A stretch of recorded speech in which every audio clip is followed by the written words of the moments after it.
Good morning, everybody, and welcome to, well, a rather grey, overcast day here in not-so-sunny South Africa. It had a big storm last night, and it seems the cloud cover is still sitting over the top of Djuma Game Reserve. My name is Tristan, and on camera today I've got Senzo. There we go, the typical three fingers. Senzo, did you sleep well? Yeah, I did, man. Good. Senzo says he slept well. He's even got his long socks on. Senzo, show us your long socks, because Senzo's been getting dressed while we've been out. There we go. There's the long socks, because it's a little chilly out here, so Senzo's just making sure that he's made himself nice and comfortable. Now, this is a live interactive experience, which means that you can get hold of us on #SafariLive on Twitter or on YouTube chat. I'm interested to know if anybody saw anything on the dam cam, and particularly if maybe that Hukumuri male leopard made an appearance because of his proximity that we had him yesterday morning to the dam. Maybe he arrived down that side and crossed over the dam wall or something like that. And also the Nkuma Pride was around, and you never know, they like to come down to the dam. And so I was just wondering if anyone saw anything lurking in that area. It would be nice if you did let us know.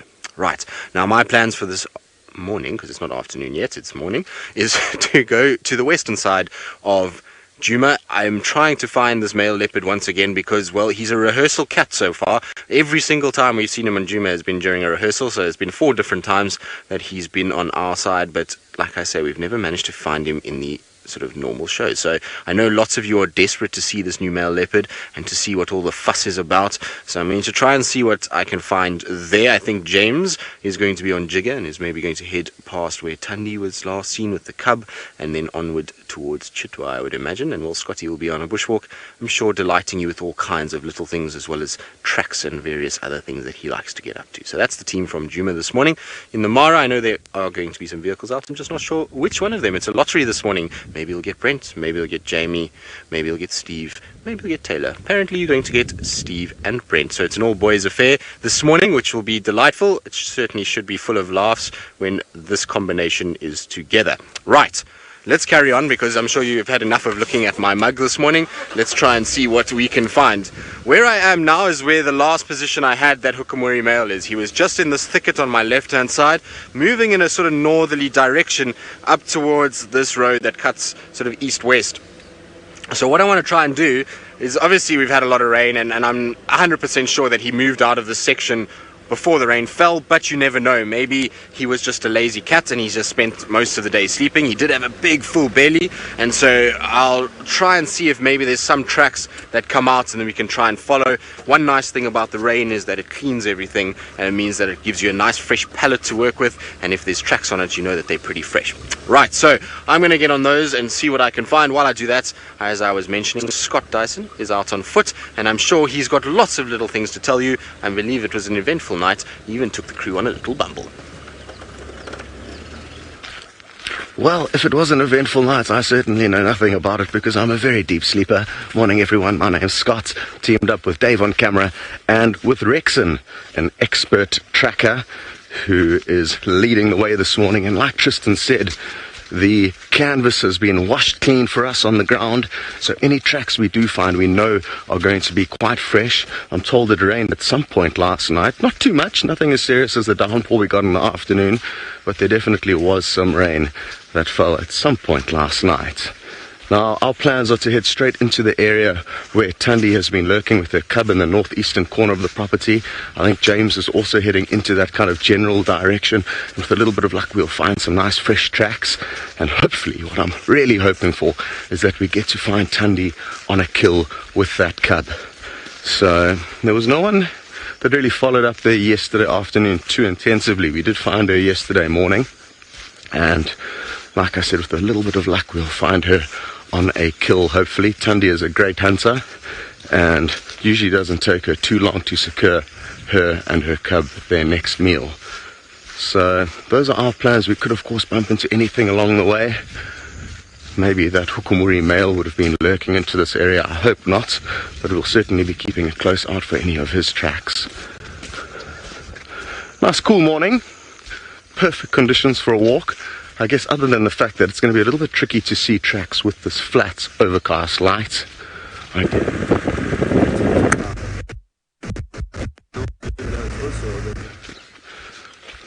Making excuses already, but it is a reality of what's happening. Good stuff. Well, it'll probably take us about 15 minutes to get there. What have you spotted there? Little duiker. There's a little duiker running off there. Probably going to be a little bit tricky to get. Ooh, there might be a little gap. It may pop out just there. Well done, Dave. So, our first animal for the morning. Little duiker slinking off. And if any of you are joining for the first time, it's important that you guys know it's a very different experience being on foot to being in the vehicle for a number of reasons.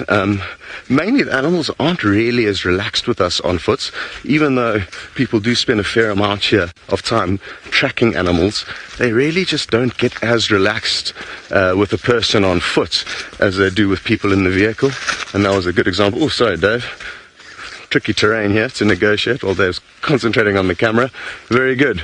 I'm not sure if you've said hello to the crew yet up in the Masai Mara. Like we said a bit earlier, it's an all-boys affair, so go and see what Steve's up to. Well, look at that. Isn't that an absolutely gorgeous Masai Mara morning?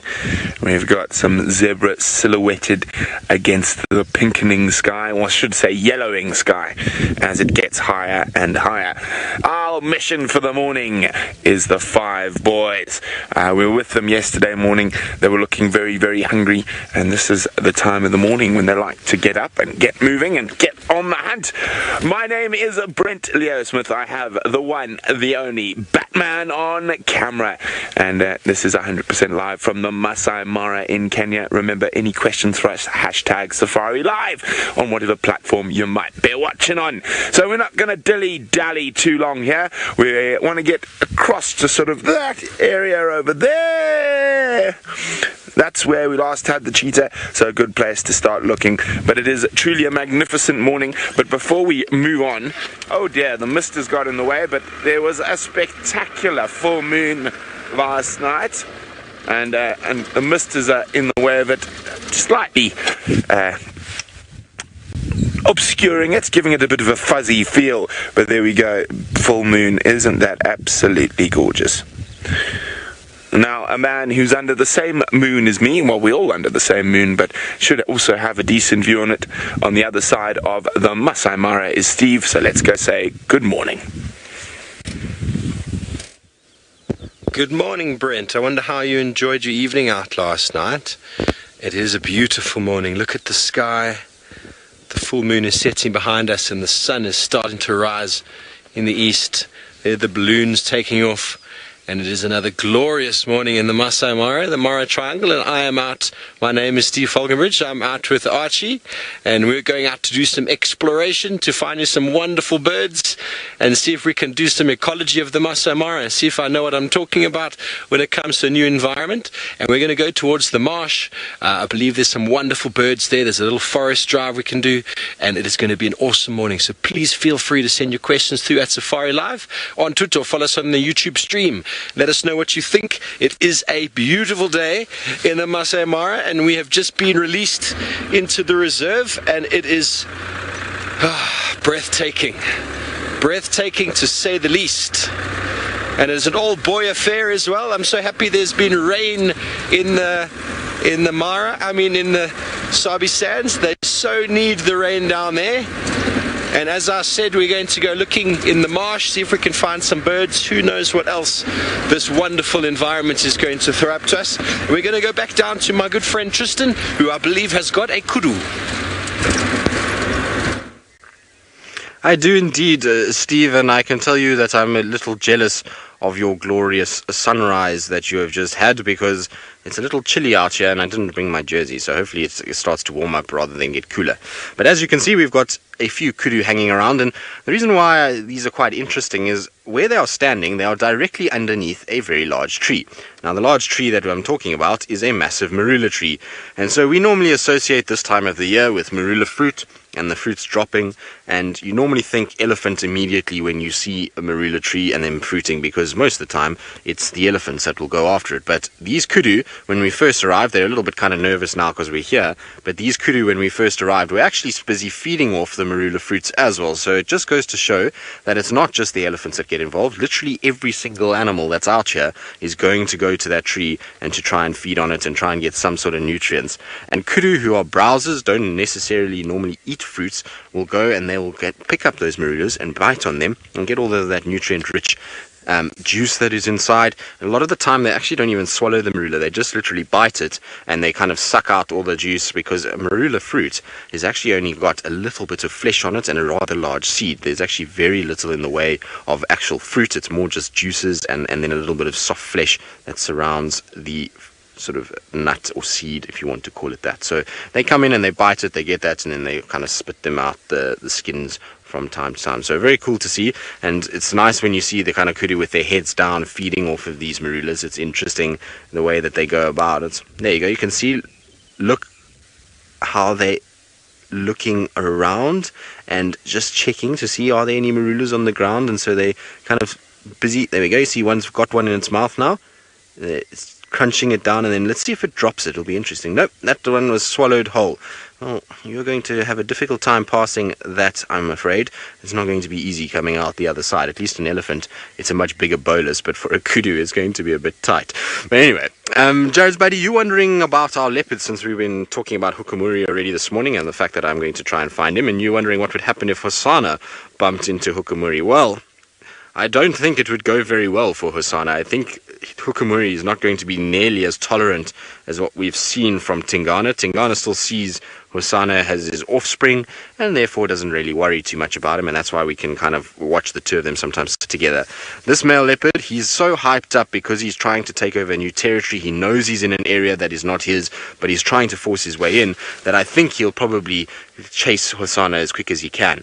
The thing is, though, is I think Hosana, funny enough, is not actually that much smaller. It's interesting because this guy looks a lot more kind of mean, and he's got the scarred face, but physically, I think Hosana is actually not that far off. The problem is mentally, because this male leopard has probably gone through fighting with other males, whereas Hosana hasn't really, and Hosana seems to be a lot more trusting of leopards than what this guy would be, I would imagine. This guy is going to be far more on the offensive rather than the defensive. So I think we're going to have a situation where Hosana would get chased, for sure. Tumba as well, both of them would probably back down to a male like that. He'll just be far more aggressive and have far more sort of skill when it comes to fighting. Then it wouldn't be a great thing. So the thing is, though, is Hosana is very far from where this male is. He's not spending that much time on Djuma at the moment. He spends most of his time on Little Gari, Chitwa, and in the south, sort of eastern part of Djuma. Now, where this male is at the moment is mostly to the far west. He's right on the western boundary of Djuma, and he's kind of pushing north-south on that western side, but he hasn't really crossed that treehouse line, and therefore Hosana should still be fine to hang around Twin Dams in those areas for now. We'll see how it all plays out, and hopefully Tingana will make an appearance and sort all of this out, and then everything will settle back down and back to normal. Right, let's carry on. Our kudu have departed, and so I'm going to carry on and see what else I can find. And while I do that, let's send you across to Mr. Henry, who has traded his tent for the Jigger mobile. I have traded my tent for the Jigger. Good morning, everyone. It's lovely to have you with us on board, as they say in the classics, soon, or in fact becoming a cliche, the greatest and largest game drive vehicle in the world. My name is James Henry. On camera today is Fergus Clark, and on drone piloting today is, of course, Sebastian Rombi. So this vehicle, Jigger, is packed to the max with interesting technology and interesting people. We are up in the eastern portions of Djuma, hoping to find tracks of Tandi. If we're very lucky, we'll see her, and then we'll head down to Chitwa a little bit later and see what we can find there. And I'm sure, as everyone else has told you, please talk to us using the hashtag #SafariLive on Twitter. It would be wonderful to hear from you, and you can also chat to us on the YouTube chat stream. Good. That's all the housekeeping done. We're going to start off by heading to Buffelshoek Dam, not done. But while we do that, I think we're going to go across to a slightly brighter morning, some 1,600 miles away from here, where Stivovo is on his explorations of the Mara Triangle. Yes, and thank you, James. I think you have the duo of two very cool men on the back there. Indeed, it's an all-male safari. all the cameramen, extra cameramen in case. Not sure what James plans to do with both of them. They must be doing some drone experiments. And here we have a beautiful raptor. Quite common apparently up here in the Mara. And I'm sure all of you have seen this before. He's going to have some ablutions there. Had a little yawn a moment ago. And indeed, if you were guessing, it is a black-chested snake eagle. Quite easily mistaken for a martial eagle, but the size, there's no comparison. And that beak is very small in comparison to the martial. The way the wind is blowing in the back of the head can confuse you, because the martial's got a bit of a crest that stands up. But on the chest itself, on the white there, the martial eagle's got little black spots, which help to identify it. Beautiful bird to see in the morning, and I think it's enjoying the view just like we are. So most of these birds would have spent the night like us, cooped up, having a bit of a sleep. And now it is waking up with its eagle eyes, getting prepared to do some hunting in the morning in one of the few trees scattered across this very, very rich, fertile, clay plain. Absolutely gorgeous morning. Look at that. I would also just sit in that tree all morning if I could. Isn't that a picture, folks? The endless landscape of the Mara. We were looking east, goes across to the Mara itself on the other side of the river. There's the big line of trees down in the valley there. We're going to be heading in that direction towards the marsh. Hopefully talk to you a little bit more about what I've been reading up about the Mara itself and how it is the way it is. The interaction of people and cattle for a very long time. And there's one of the balloons that Archie has been in quite a few mornings. Absolutely beautiful. Words don't really describe all of this, folks. Blessing to be out here. Temperatures are nice and fresh. It's not cold. I know that my friends in Djuma are probably already getting quite warm. Whereas up here, temperatures are mild. Got a couple jackets on just to keep the wind off. One of the many balanites trees. The pintail wider just pulled in there. And the reason for the lack of trees, you see lots of tall trees around, but there's no juveniles.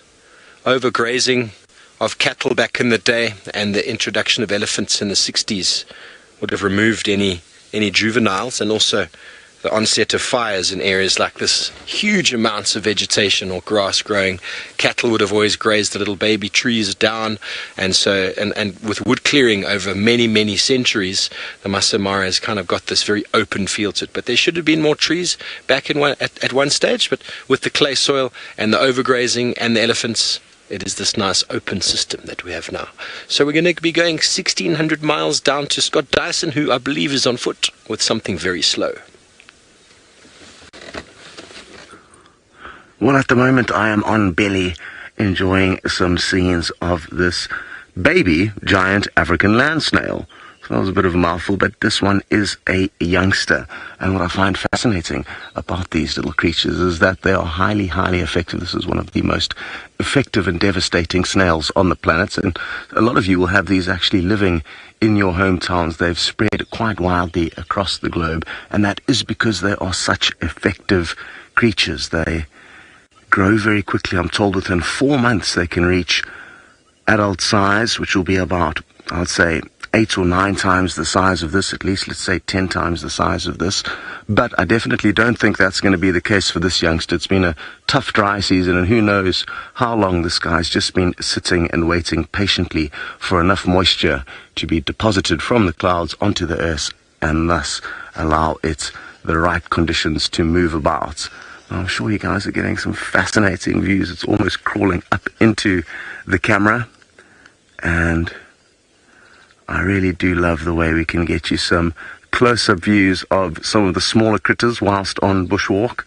And I think we can expect to see a whole bunch more this morning. The reason being is that a lot of small animals, including these snails, along with a lot of insects and bugs, will come out after the rains. Hopefully some reptiles too. Maybe we'll be able to find you guys a slithering serpent. That's what I'm hoping for. Snakes definitely do move a lot more after rain. So lots of good prospects for the little critters. And imagine if our eyes were on those elongated stalks. Absolutely phenomenal when you start thinking about the other adaptations that certain animals have made that are so different to ours. How cool. Now, I often wonder now, it seems to be looking for something, but what exactly, I'm not too sure, because it's on a big sandy road, and they do like to feed on vegetation, so maybe it's just trying to get from A to B, but the way it kind of lifts its head up and then lowers itself down again does interest me. I wonder exactly what it's thinking and what senses and smells it's processing.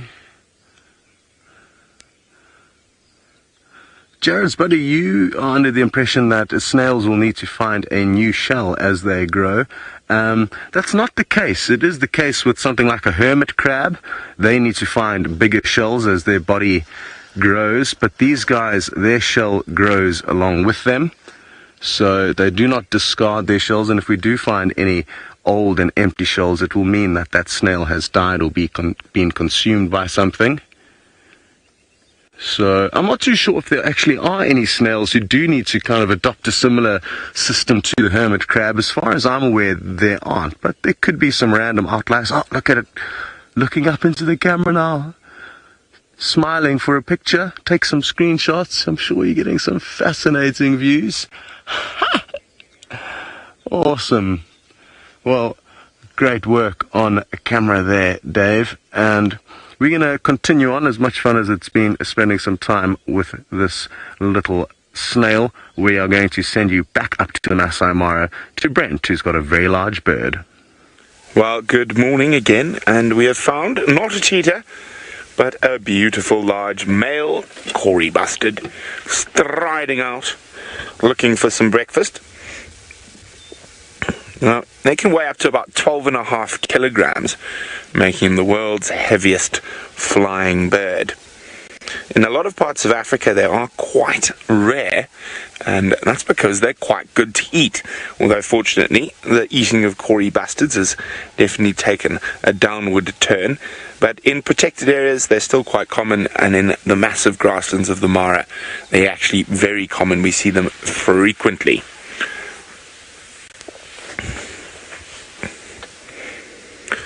Most of the big bustard species throughout the world are under threat from excessive hunting, not so much now, but in the past. The Arabian bustard is another one that has been hunted to the brink, but is now coming back nicely.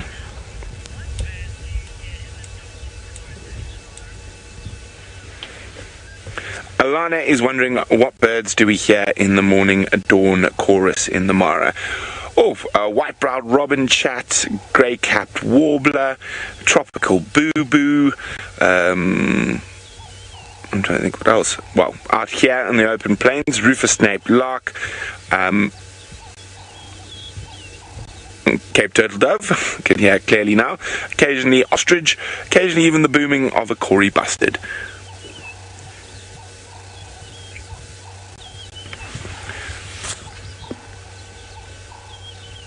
Now, of course, I'm just using my binoculars to spy out over the open plains, and this is the five boys' most favourite hangout.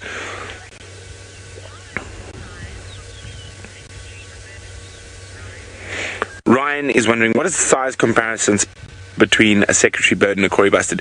Cory bustard is shorter, but far more stocky. A secretary bird is taller, not by too much, but a little bit taller. But of course, they don't carry the same weight as the bustard.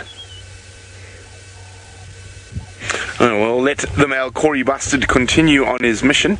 And there's a big herd of buffalo off in the distance there, so I'm pretty sure the cheetah would not have gone in that direction. Oh! Jackal alarm calls. That's always a good sign. Hold on.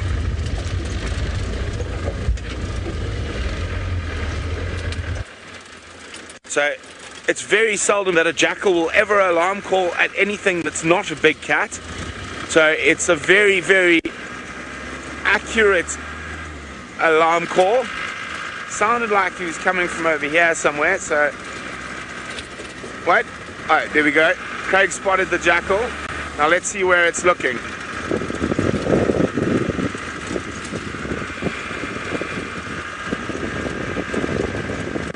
It's going to stop a little bit further away.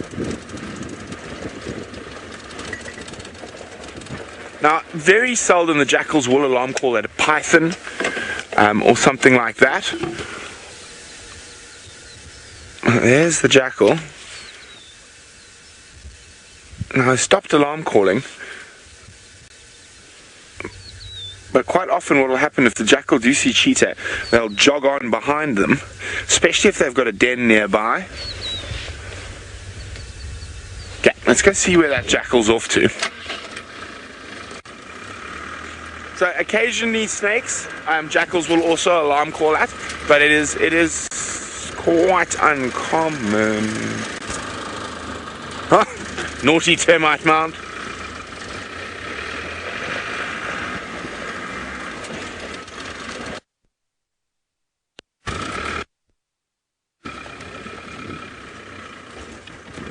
Okay. Where are you off to, Mr. Jackal?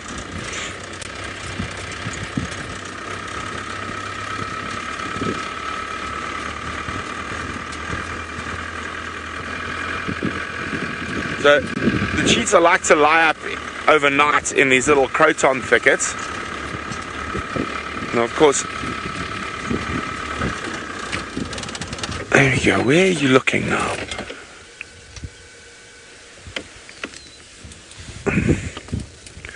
They are gorgeous little creatures. I'm just trying to give them a good scan around. Maybe this jackal did see a snake.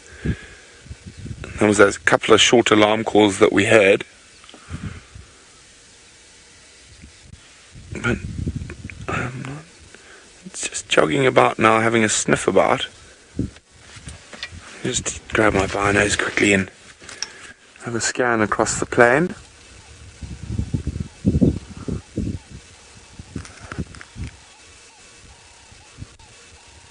He looks quite relaxed now. Look at him flicking his tail. Look at that. There's another one in the grass. Oh. He's happy to see the other jackal. Look at the tail flicks. The other jackal is not happy to see him. Do they have a kill there? Did that look like a little antelope leg? It popped out.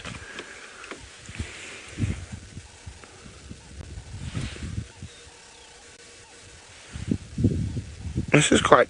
Yes, there's definitely the other one's got something to eat.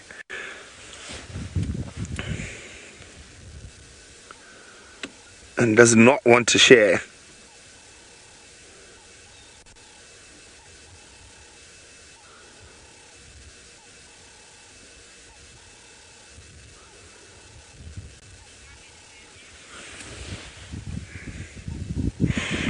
Let's just have a quick closer look at what the other one in the grass has got.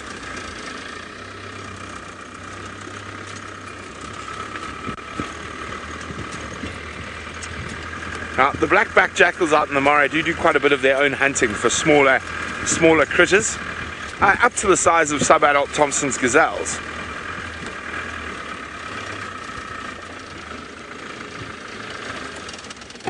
Just trying to see what we've got there. Well, whatever it is, it looks done, finished.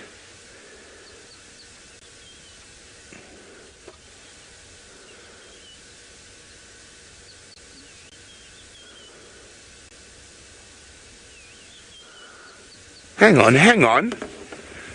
on. Let me just get a bit closer. This could be very interesting. Sneaking back.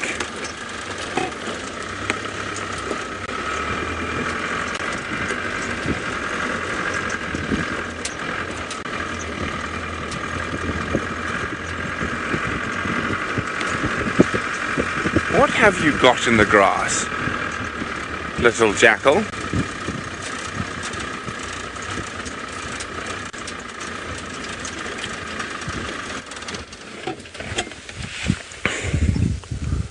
What have you got there? I'm pretty sure I saw a little leg.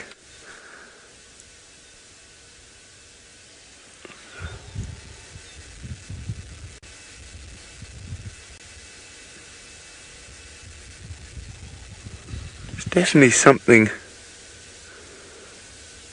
that it's protecting. Quite a full belly. Maybe it's just being selfish, doesn't want to share.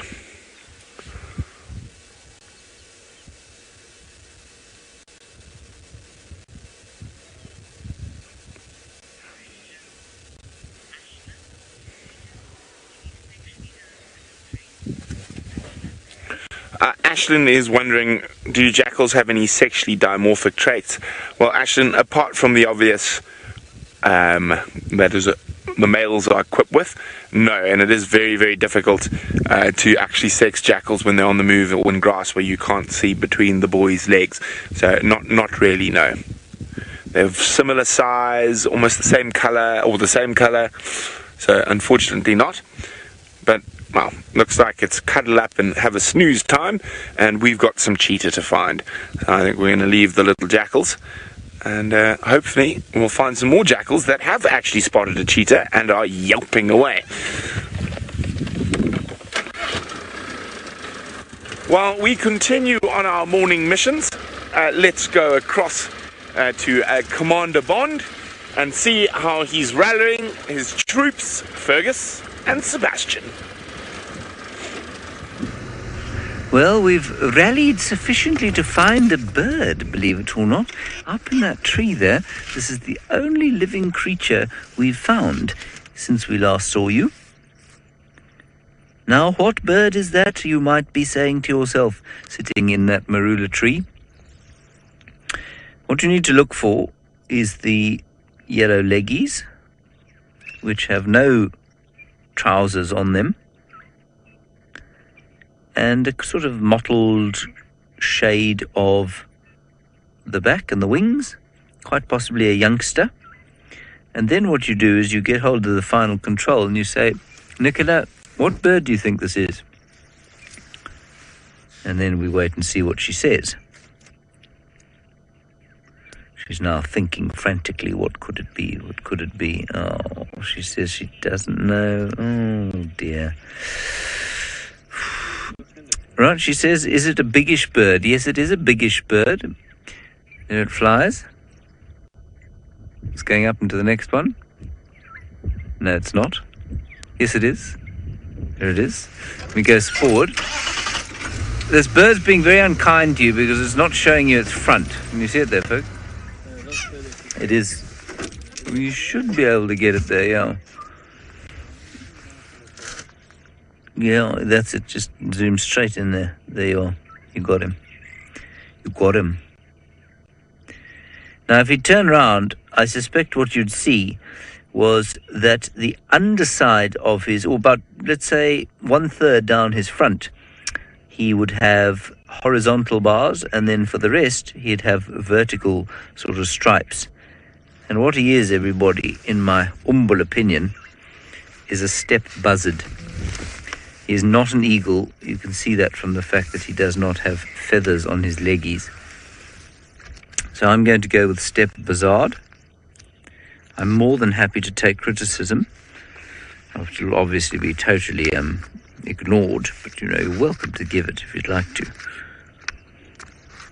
I shall show it to you in a book.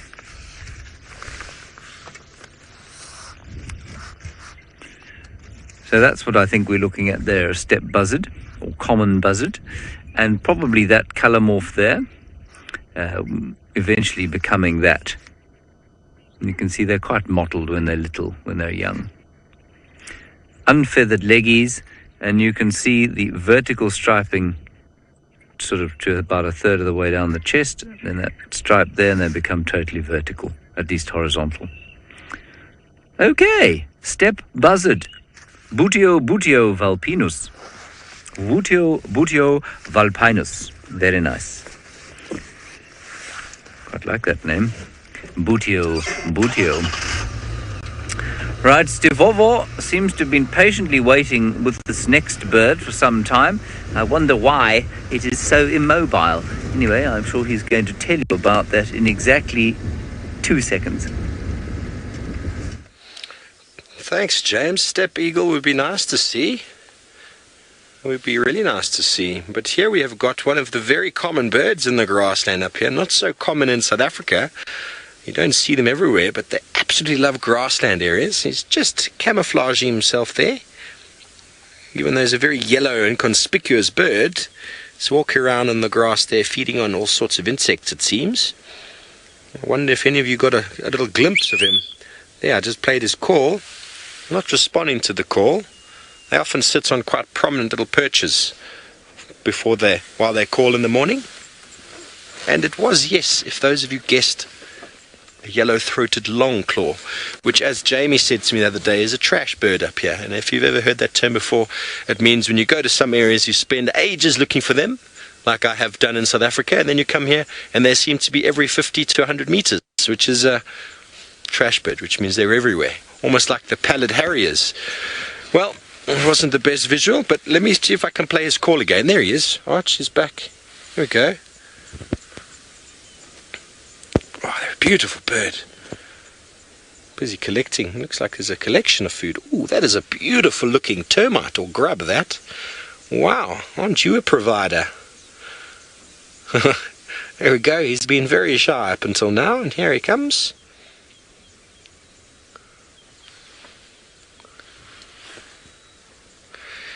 Yes, Ryan, I agree. The colourful birds are the coolest. There are lots of LBJs here that we are trying to stop every now and again and have a look, but I actually need a camera to take a photo of them because the differences between the very brown ones is so subtle, and I haven't even figured them all out in South Africa. Now there's multitudes of them here. So for those of you who are not familiar with LBJ, little brown jobs, so the guys that are brown and very homogeneous, they all look quite similar. And out here there's lots of larks, pipits, sparrowlarks, and all of them have a very similar sort of look to them. Quite often all you can go with is the call, and that takes a lot of practice to get used to the call. But when you look at them, they often have a very similar rufous sort of brown colour, with a bit of white here, a bit of this there, and the only way you can really tell the difference is if you take a photo. And there's a busy little yellow-throated longclaw. Yes, very beautiful. And we're in a very marshy sort of area. So these areas we're going to expect to find lots of longclaws, bishops, widow birds, all of your larks and pipits, which we've already seen quite a few. But to identify them, as I said, we need a photo. And I don't have the best lens as of yet. We're going to carry on.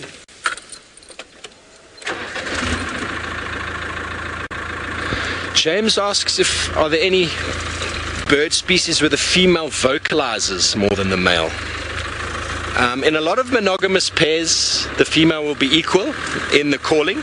Your hornbill species, the woodland kingfisher, the brown-hooded kingfisher, they're equal. But when it comes to songbirds, a lot of them it's male dominated really, and it's the song that calls the female. I don't know of any females that sing for males. There's only a few females that look pretty for males. They don't actually sing. So no, I don't know, but maybe we can ask Scott Dyson on walk if he knows. That would be a nice beginning. Hey? I'm sure Scott has an answer there. But I don't think there is a female that sings more than the male. Very good question though, Richard. Very good question. Okay, so we always ask what is our objective, and this morning the objective is not to get stuck, because I've been here for a few days already and I'm not in the mood for the Marshmallow Award.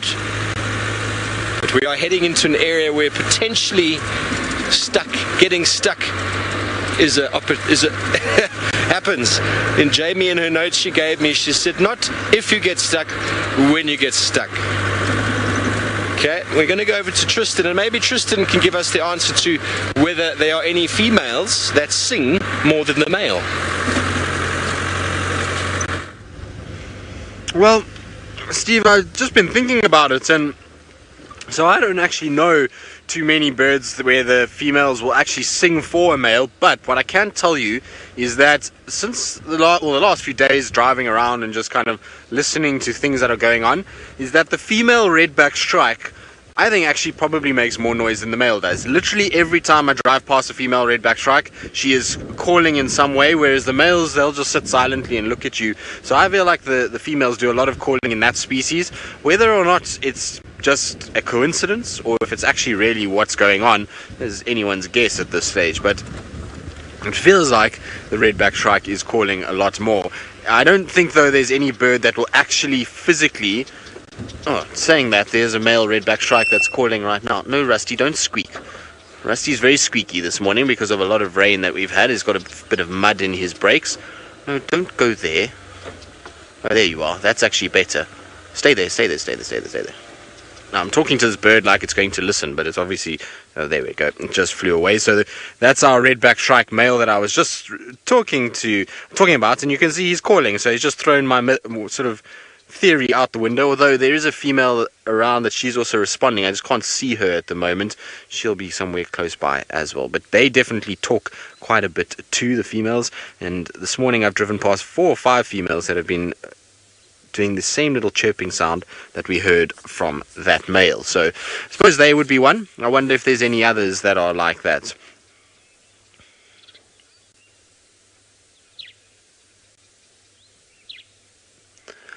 Oh, you want to know how...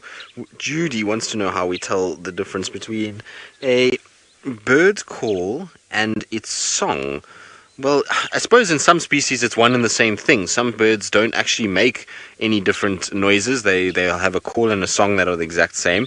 There are others that are have far more of a vocal range. So something like a fork-tailed drongo, let's say, will have calls that it will make, and those calls will be mimicking various different things from mongoose to meerkats to owls, and then they have their normal song. So it takes a bit of time to learn all of them and to just kind of sit and listen very carefully. The drongos are not actually that accurate with their call, so you can always tell that there's this drongo undertone to it, and so that's how you kind of figure it out. But other than them, there's not too many others that really mimic that much. Jamie, you're saying this bird looks exactly like the shrikes in Finland. Well, Jamie, because it probably is the exact same shrike that you see in Finland. And the reason why is that the redback shrike is a migratory species that will fly all the way to Russia. And so it does have a long migratory path, and therefore it might go to Finland. I'm not 100% sure, but it could very well be in Finland as well. And they just come for the summer to try and find food and various other things. Right, well, our shrike has flown off, so we're going to carry on as well. I also saw another species of shrike very close by here that would be nice to get on camera too. I hope it's going to stay seated for me because it's sitting on the ground at the moment. Let's just see. There it is. So there's our southern white-crowned shrike, which is one of my favorite birds. I really like these guys. They always kind of look so puffy, and they've got this big white head, and you can see typical of the shrike species. So much like what we just saw with the redback shrike, got that very sharp beak with a little point on the end that they're able to catch all kinds of insects and are very big predators out here. The shrikes hammer a lot of the insect life, and I'm sure they are breathing a sigh of relief after the rain because now they're going to get some food coming out of it. It's been a little bit difficult for them over the last few weeks, and I suppose there's not much food around. It's always just also nice just to see the difference between different shrike species. So it's not often that you get the two of them very close together that you're able to kind of show the differences between them. But you can see they're all looking a bit bedraggled this morning. Wind is blowing, it's cold, so they're all puffed out trying to just keep themselves nice and warm and insulate as much as possible. And you'll find that once the sun breaks out, then everybody will go a little flatter and look a lot better than what they do now. Good, let's carry on. Let's see what we can find. Now, while I do that, I did pick up tracks for this male leopard up in this northwestern corner, which is good news. So it's heading away from all of our other leopards, which is fantastic news, and I'm sure everyone will be happy. So I just want to try to see if I can find him. Nothing crossed out. So while I try and get on these tracks, let's send you back across to James, who's apparently doing what I'm doing right now, and is just driving. No, I'm not. I found a vulture. There we are. we've ceased our driving for now. We found a vulture which looks about as miserable, I'm sure, as those shrikes you had. A very interesting discussion about female birds that might call more than males. And you have to ask yourself the question as to why they would call more than the males. Are they setting up a territory? Are they trying to attract mates? Now, in the case of the polygynous African jacana, where the female has got more than one male mate, it's possible that she might. I don't know that for sure. I'm just purely thinking about it because, of course, the calls that birds make are almost exclusively for territory or in order to attract potential partners. So, male birds tend to do most of the seducing, but in the case of the female African jacana, well, maybe that's not the case. Chris, you want to know the difference between a buzzard and a vulture? Well, basically, as far as I understand it, Chris, when you refer to a buzzard in the New World, so in North and South America, you're referring to a New World vulture. And out here, a buzzard for us is a sort of raptor that lives in its own family. It's not necessarily a scavenger. In fact, it's seldom a scavenger. It's more, I suppose, what you might call a hawk, if you like. It's not a hawk in that it forms a slightly different, the same family perhaps, but a different genus. And a vulture, a different family entirely. And Jared, who is American and sitting in the final control room, says that they're used interchangeably in the States, buzzard and vulture. So I don't know if you get what we call buzzards here in the States or in the New World, but out here that would definitely be a vulture. You'd never refer to that as a buzzard. And of course our vultures are actually not particularly closely related to the New World vultures, like the Andean condor, for example. And the birds that we have that are most closely related to those condors and New World vultures are in fact our storks, the marabou stork being a notable example.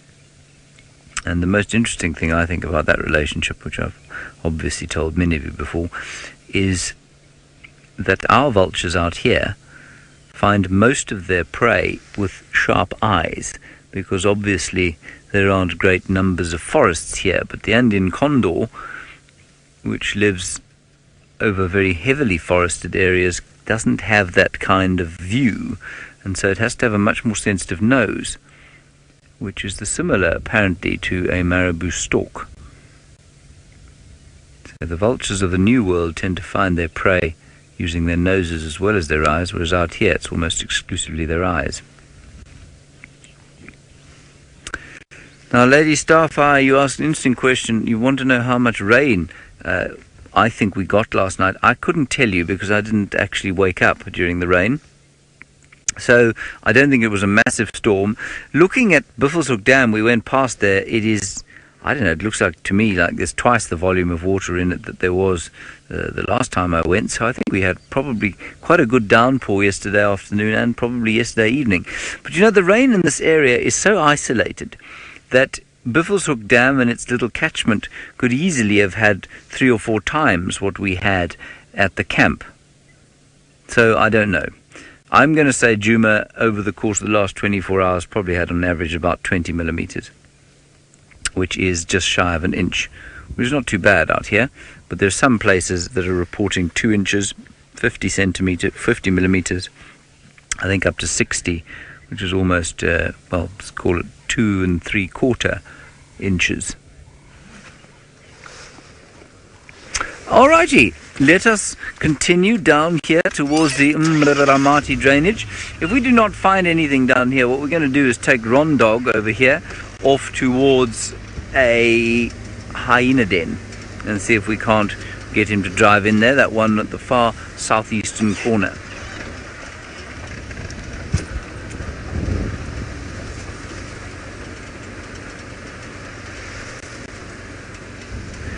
Dean, you want to know how I handle Ronald when it rains? Dean, well, it's a negotiation process. He doesn't like the rain, and so you've got to kind of pep him up and tell him that everything will be okay and that we'll dry him off when he gets home, and then he normally acquiesces to go out, Dean.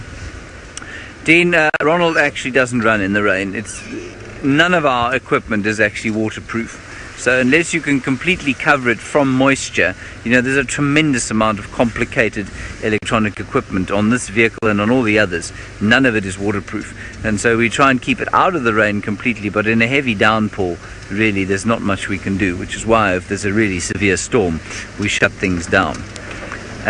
So Ron, in his current incarnation, could deal with the odd little bit of drizzle, but we wouldn't want to put him in too much rain.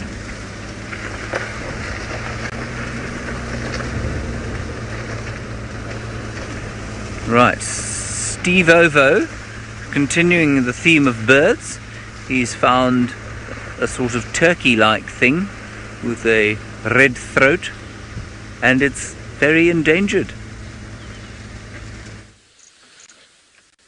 Yes, and we are in the marsh, folks. I can't tell you how hairy that little bit of driving was for me. This is enormous black cotton soil, and it is quite wet.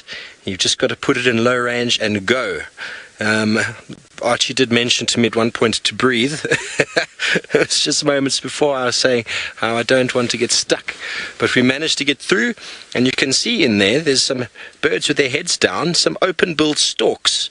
So you can see the greenness of the vegetation, and right in the background you can see where it goes all sort of brown again. That's where the moggy or boggy stuff stops. But this entire area is kind of a floodplain. It's linked to the Mara River, which is on our right hand side. Huge floodplain of very rich, thick yeah, no, it wasn't ground hornbills. Definitely open-billed storks, and they're walking through the wet area. They're looking for all sorts of aquatic insects. Quite specialist when it comes to opening mussels. There's a few more. Yeah, you can actually see the shape of that beak. It's unmistakable. Beautiful, beautiful bird. And you can see how wet their beaks are because they're walking in the mud. Very, very moist. And it's really interesting, this entire area from the volcano many, many years ago in the formation of the Rift Valley, approximately, if you had to work out how much lava was thrown onto the Serengeti and the Masai Mara, it works out to be about 48,000 cubic miles was deposited. Now, if you can try and imagine how much that is, if you took the entire North America, including Canada, and you covered it about 24 feet of volcanic soil or lava, that would be what was exploded out onto these areas. So the nutrients and the clay-rich soil out here is unbelievable, and that's the reason why these areas support such massive grasslands and allow for such huge amounts of herbivores and grazing animals to come through. But where we are now is in the marsh, where the river itself probably quite a long time ago, with higher floodwaters, would have deposited a lot more sort of boggy soil on the sides here, but these stay quite permanently wet.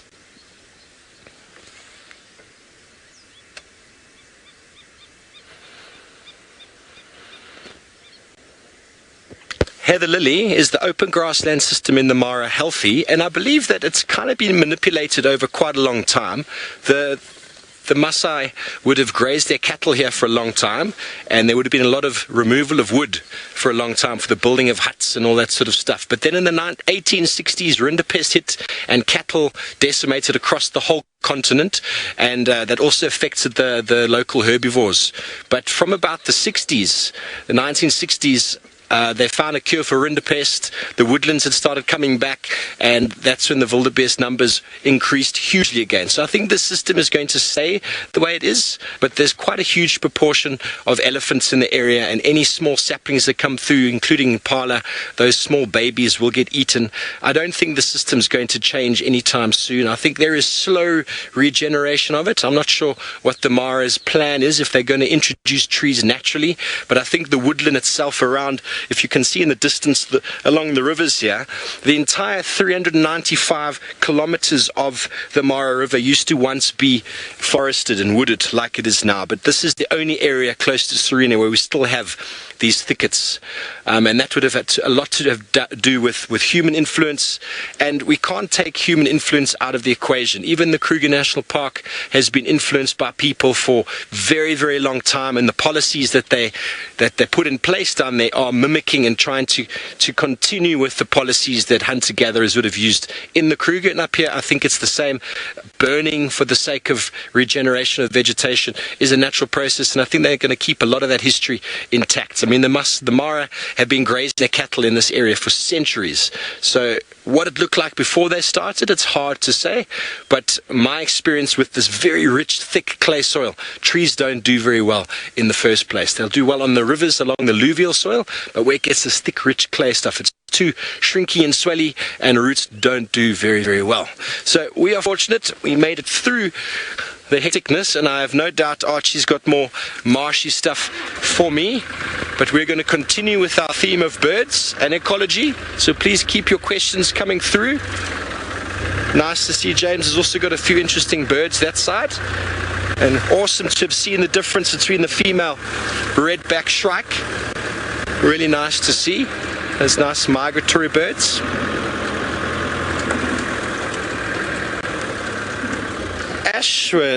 Ashton, what is my favorite migrant bird? I mean, I don't know what the migrant birds are here. I don't think they need to migrate here. I mean, most birds migrate for food and for the fact that temperatures change, but everything stays quite constant here. So my opinion is birds don't really need to migrate here.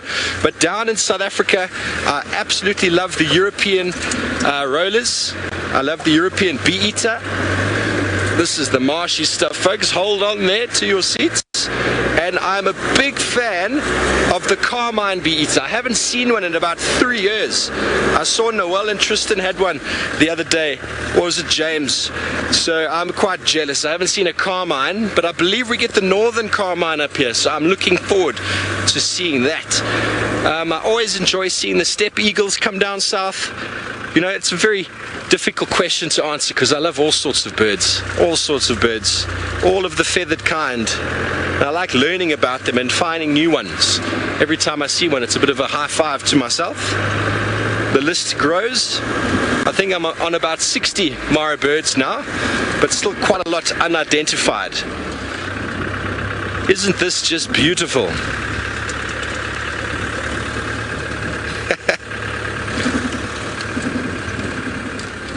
Ellie Belly, that is a very interesting question. Are male and female bird calls different?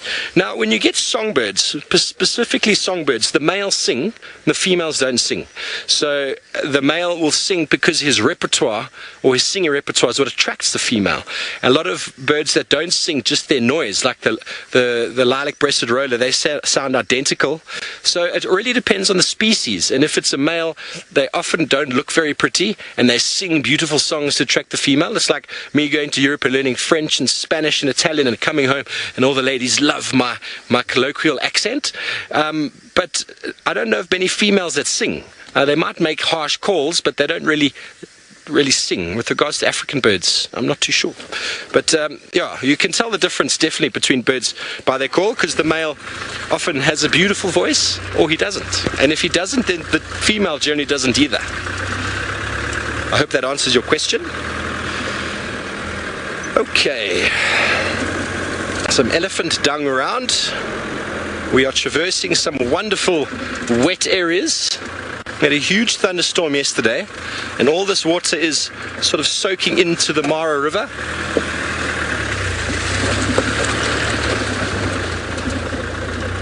So while we continue to navigate this muddy area and hopefully don't get stuck, we're going to go to Tristan and check up on what he's managed to find with regards to tracks. Well, I have found tracks. I've just found where this male leopard has crossed right this second. So over here, there in that wet section there, it looks like the track. So right there, Sens, is where it is a track right on the edge of the tires. So there we go. That's our male leopard crossing back into Simambili and Arathusa and heading away from us and out through this drainage line. So we're not going to be able to find him, unfortunately, but it's somewhat good news. I know everyone wants to see him, but it's almost good news in that it means that we don't have to worry so much for Tundi and Cub, it's a much better situation for them. They are now a lot safer with him going back in that direction. So that's at least good news, but those tracks are fairly good. It almost looks as though they're on top of when I drove here, so I might have missed him earlier because I certainly didn't pick these tracks up when I drove here a little bit earlier. The only tracks that are on this road are mine, and so it definitely seems as though he's crossed in there. Just want to have a quick look while we're driving here because there's a little termite mound and a tree, a big tree that comes out of it, and Shadow used to love this area. I used to see her a lot lying around here in the trees and kind of just spending a bit of time in that section. So this big tree that you're going to see now, there we go. So she used to spend a lot of time this side. Obviously she doesn't anymore, but it was always a good place to look for her. And the termite mound I'm speaking of, you'll see it now. It's coming up on the left of this tree. So there's the termite mound. It's a very large termite mound and quite a steep one, but I've seen them, they often lie right at the base of the mound, particularly when it's wet weather, but nothing that I can see today. So unfortunately our male leopard has crossed out and gone to the west, so we're going to carry on and try and see what else we can find. So Lauren, you're wondering how old this new male leopard is. Lauren, I don't know, to be honest with you. I mean, we don't know where he comes from. We don't know what his backstory is at all. Nobody knows. We've tried to match spots from all over the place to try and see where he comes from, but at this stage we don't know. And just judging by his overall appearance, the sort of scars on his face, his ears, those kind of things, to me he looks like he is probably around 5-6 years old. That's what I would say, maybe even a little bit older. But it's difficult to say. I mean, he might have just had a rough start to life and that's why he's a bit scarred up. But that's what I would think. Around there, 6 is probably my call. Right, now I believe James has finally got some luck and is bringing up some sort of cat vibes and has found himself a very large Birmingham boy. Yes, some cat vibes. A Birmingham boy. I don't know which Birmingham boy he is. We've just found him walking down the road. In fact, we found him at a junction and he stopped for a small sleep, but then he got up quickly. Now let's see who he is. Beautiful sighting yesterday of Tinyo with a little cub. I don't know if any of you managed to see that heartwarming scene with Tristan giggling like a small and delighted child as the cub played all over the male lion and he gave it a hug. He was so patient with it. Really endeared one to old Tinyo. This fellow's getting his beard covered in his morning coffee.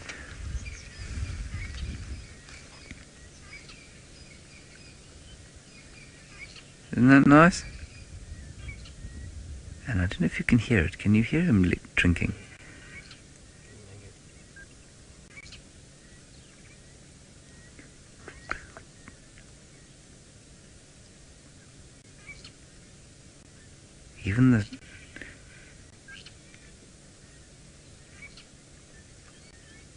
Even the tongue sounds powerful. I wonder if he'll drink that whole puddle off the road. Oh.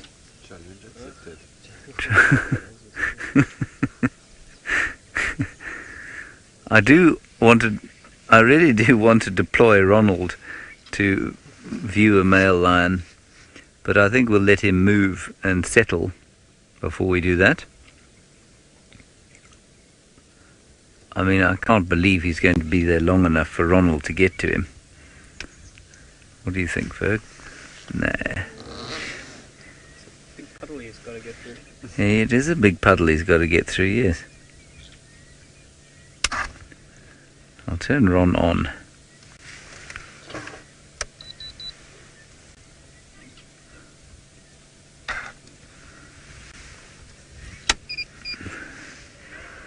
Turn Ronald on, see what happens. Now, for those of you who don't know, Ronald, of course, is this rover that we have, and we've been doing some experiments with putting him pretty much in harm's way, really. We've put him in front of various animals. Young lions of about a year old, we've discovered not a good idea. They get rather too interested in him. But the rest are almost completely unaffected. So we haven't done it with a big male before.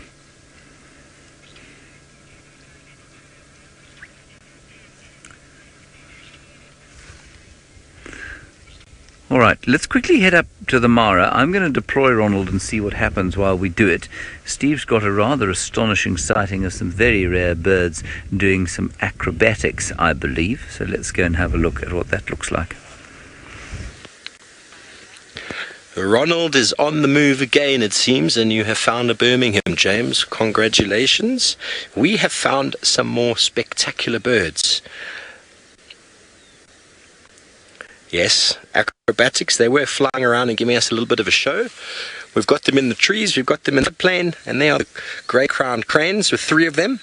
I haven't found out yet exactly what makes up that crown. I have been trying to look, but so far I've been unsuccessful. I think someone asked me that last night. But in the background, because you see how wet it is, it's very, very green. It's all big marsh there, quite nice aquatic vegetation. And there, if he zooms in, you see there's some sacred ibis, some black open-bill storks, black-headed heron, marvelous accumulation of birds, grey heron, and off to the right a bit is the tallest of the storks. Here he's coming. He's going to come into the picture in a moment.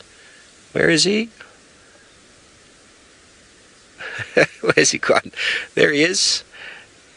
One of my favourite storks of all time, the saddle-billed stork. And just look at the size of him compared to the others. And I say him without actually looking clearly. It actually looks like a female.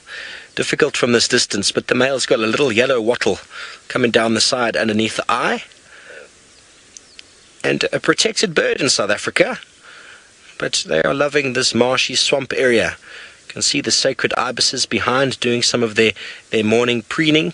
Ooh, that looked like a little bit of mating. There we go. What you do in the morning. And preening from the saddle-billed stork, the grey heron there. Wonderful environment for these kind of birds. And definitely when you're looking for specific birds, you go to the right habitats. And you can see how the vegetation changes behind. It goes up a slope.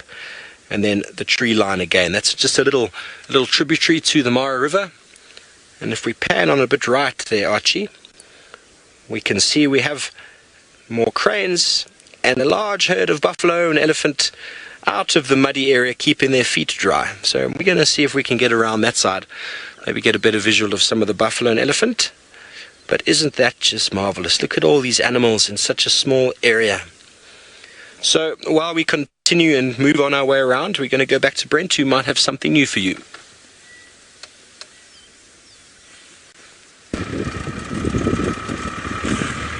Well, unfortunately, no luck with the 5 boys, yes. So I know last night they were left very hungry, and oh, hang on, hyena tracks, and it was a full moon last night, so they could have covered massive distance.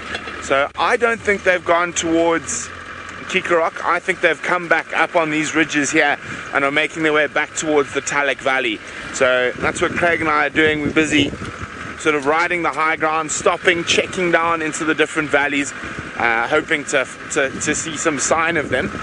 But no, alas, no luck so far. And it sounds like, apart from that Birmingham boy, it's been lots and lots of birds this morning, which is always lovely. But it is quite quiet up on these ridges where we are. So I'm thinking there's not much for them to eat here. So we're going to move a little bit further to the sort of north. And I'm hoping that they're going to be there where there's quite a lot of topi, Grant's gazelle, Thompson's gazelle, hartebeest, zebra. So giving them a few more options for dinner last night or breakfast this morning.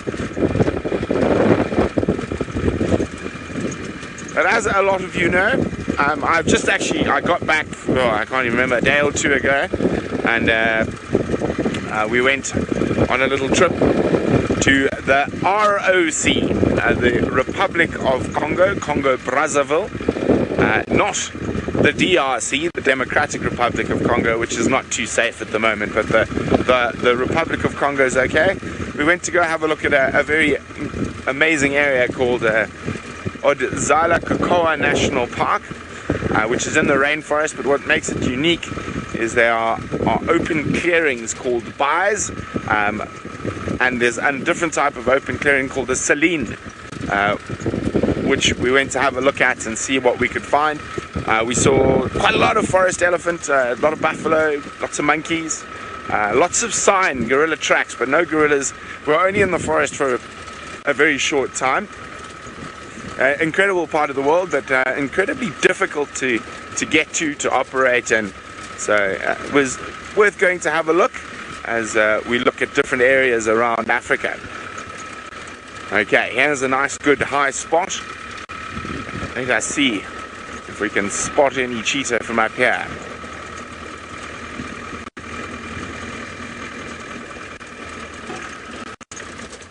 Well, I do see some elephants.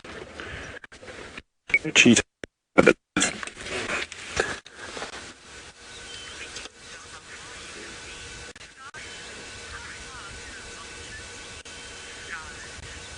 Well, there's some Topi and Thompson's gazelles just to the left of those elephants there, but no sign of the boys. Now, Scarlett's wondering, since we've got such a lovely big vista, how far can a vulture see? Well, it said they can see about a mile from up in the air, and distance-wise, about a mile, so incredibly long distance, probably better than my binoculars. Oh, what's that down there? It's just some Topi. So, the boys were left on that far ridge last night. You can see the ones with the trees on it up there. And they don't really often go further to the south than that. I think, although everyone else is looking for them down towards Kruger, I think they've come this way. So that's why we're the only vehicle in this section of the Mara. And I think we're going to have some luck. So we're going to keep checking up on these ridges. It's possible they've made a kill either last night with that bright moon or early this morning. So they could just be lying down in the grass. But there's not a lot of food out that way this morning, or last night. So we're gonna, tracks. Hyena. Okay, well, while we search for our cats, for once, James has beaten me to the punch and found a cat before me. Let's go, boy. Well, yes, we're sitting with our cat. He is on the road. You can see he's not particularly fazed by our presence. Rather than deploy Ronald at the moment, we have deployed Sebastian Rombi and his drone. And I wonder, have you got a picture there, Nicola? No, I've given you the drone picture. Hang on, wait. There you go. Now you should have the drone. There we go. Now you've got a picture of the drone.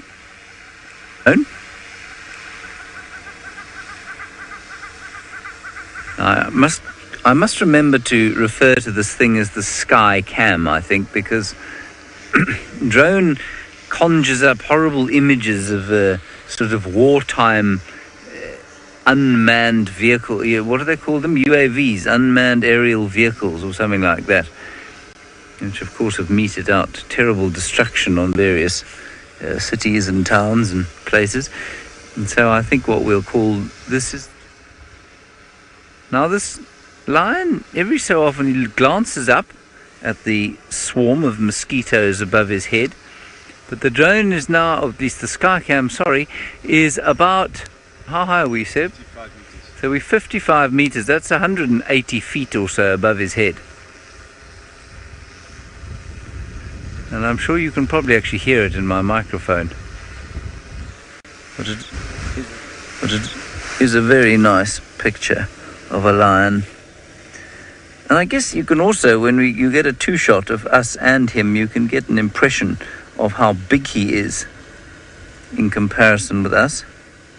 I mean, that is a massive animal. There I am, extending my shapely leg, as you can see.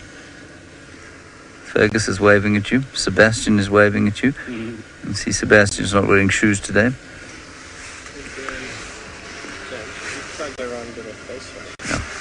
Right, so what we'll do while you're looking at the sky cam there, let's go around and see if we can't get a facial look at him. I don't know why I didn't think of that myself. Fergus very patiently asked me to drive around him, basically saying why are you such an idiot? No one likes to look at an animal's backside when they could look at its face. And I think that's perfectly reasonable. And then we can identify which one this is. Now, I haven't seen these Birminghams for so long that it's very difficult for me to tell you which Birmingham boy this is. Unless it's Tinyor, who I watched extensively yesterday. There we go.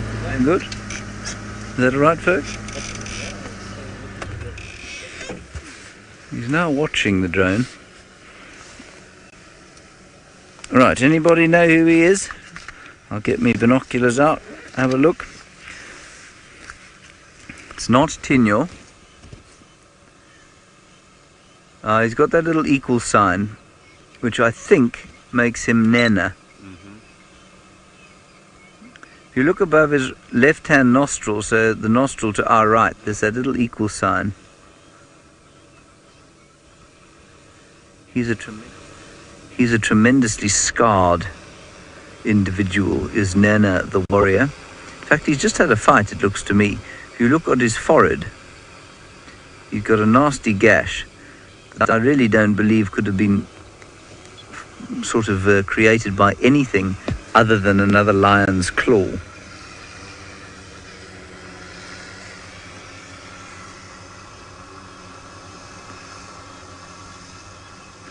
He's a magnificent looking fellow though, isn't he?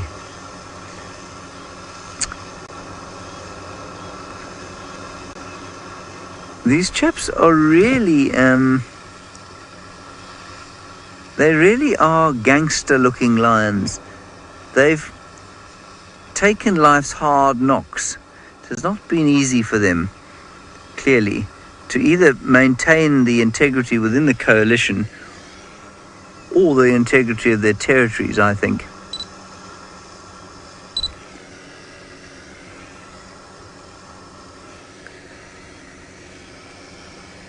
Seb, there aren't any other vehicles coming, are there?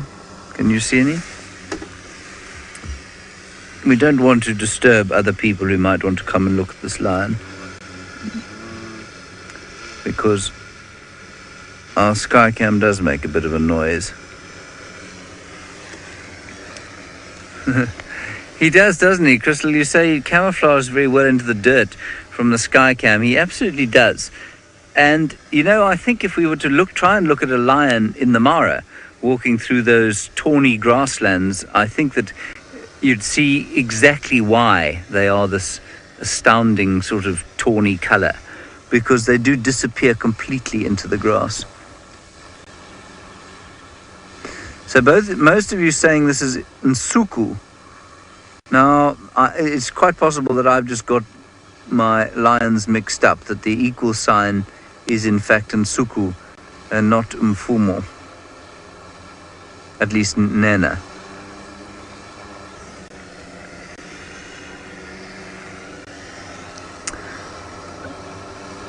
Right, so apparently this is perhaps the wrong equal sign. Missing bottom left canine.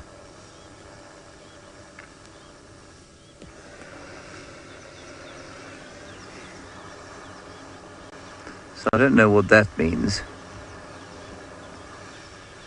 Alright, so Judy, Aaron and Michael, you're all saying it's Nsuku, yes, because he is missing that bottom left canine, so we'll go with Nsuku. I bow entirely to your superior judgment. I haven't seen these lions for so long.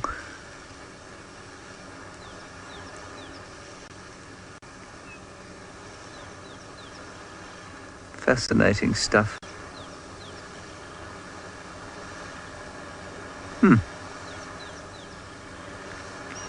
He is a glorious looking lion, but he does have a few nasty injuries.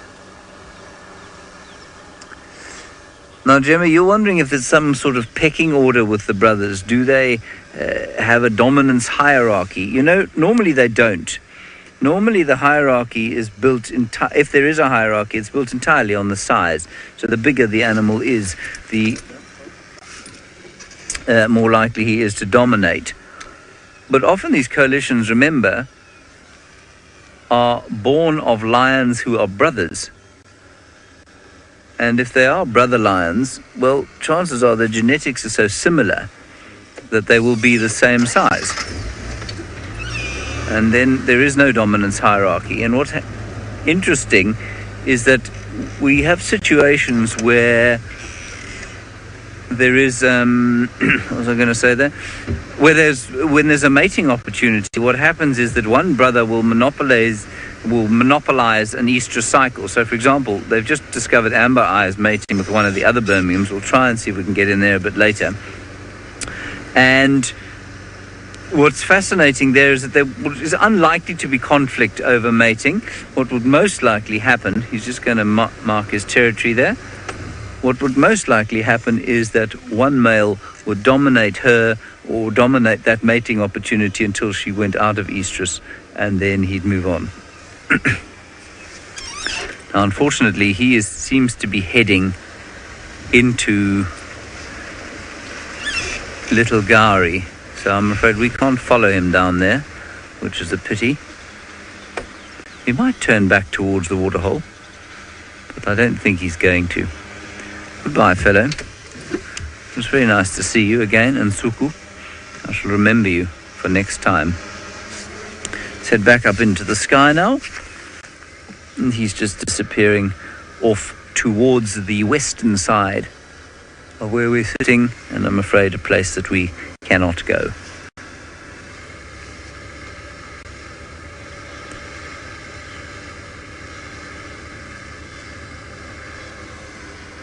All right, we've got a vehicle coming in here, so we're going to ask Seb to move the drone away off to the far east. All right, we're just going to get out the way for these people so that they can go and see where he's gone.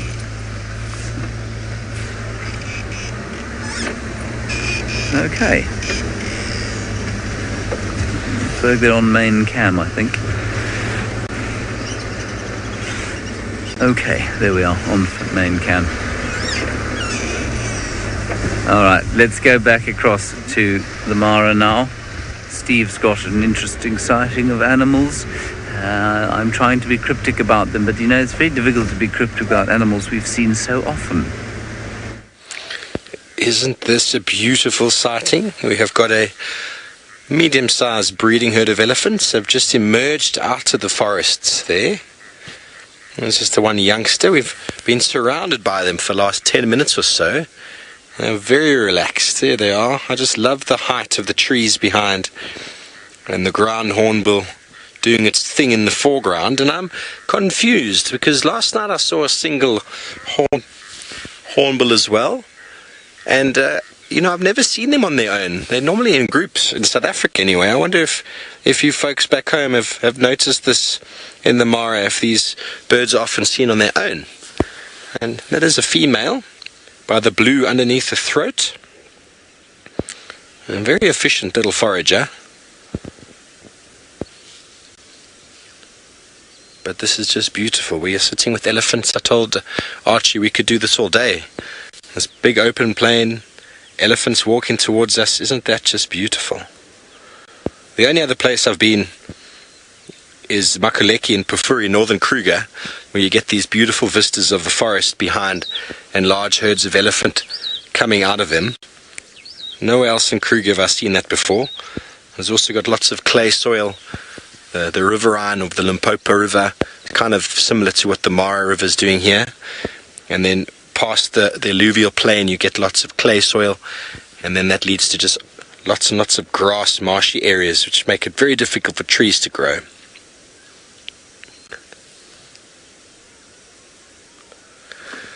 Tony Two Toes, what an interesting name, Tony. I arrived in the Masai Mara just the other day. Day 4, I think. Archie, when did I get you? It's hard to say. I got you a few days ago. So this is only my third physical drive. So no, I've never been here before. But it's wonderful to be out here. Wonderful to be seeing how nature does its thing. And the thing behind it all is if you have an understanding of ecology, of soil, and how things fit into the ecosystem, you can kind of figure it all out. Shara, in the marsh itself, she asked if I'll find crocodiles. No, you won't find them in the mud here. They need the water. They feed on fish, and we won't find any fish in this marsh. So there could be frogs and things, but the crocodiles will be in moving water. So on the other side of that tree line, where the Mara River itself is flowing, I'm pretty sure there'll be a lot of crocodiles there. Plenty of crocodiles feeding on the fish and the yearly cycle of wildebeest and zebra that come through. I don't know if you can hear that interesting call in the background. There's the call of the crowned crane. It's quite an interesting loud. I think you did hear it. I just mimicked it quite badly. I've only heard it for the first time this morning. It's definitely not something I'm going to forget. Not attractive at all, though. But that's why it is a beautiful bird. You don't get both in the animal kingdom. You don't look pretty and sound pretty.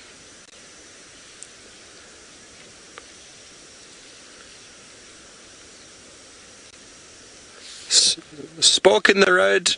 I love that name again. And the question is, will elephants go into the forest to feed on nutrients that are lacking? And most definitely. I mean, this time of year, though, I think they're feeding primarily on the vegetation, the grass. But they do go into the forest because the trees offer lots of different medicinal value.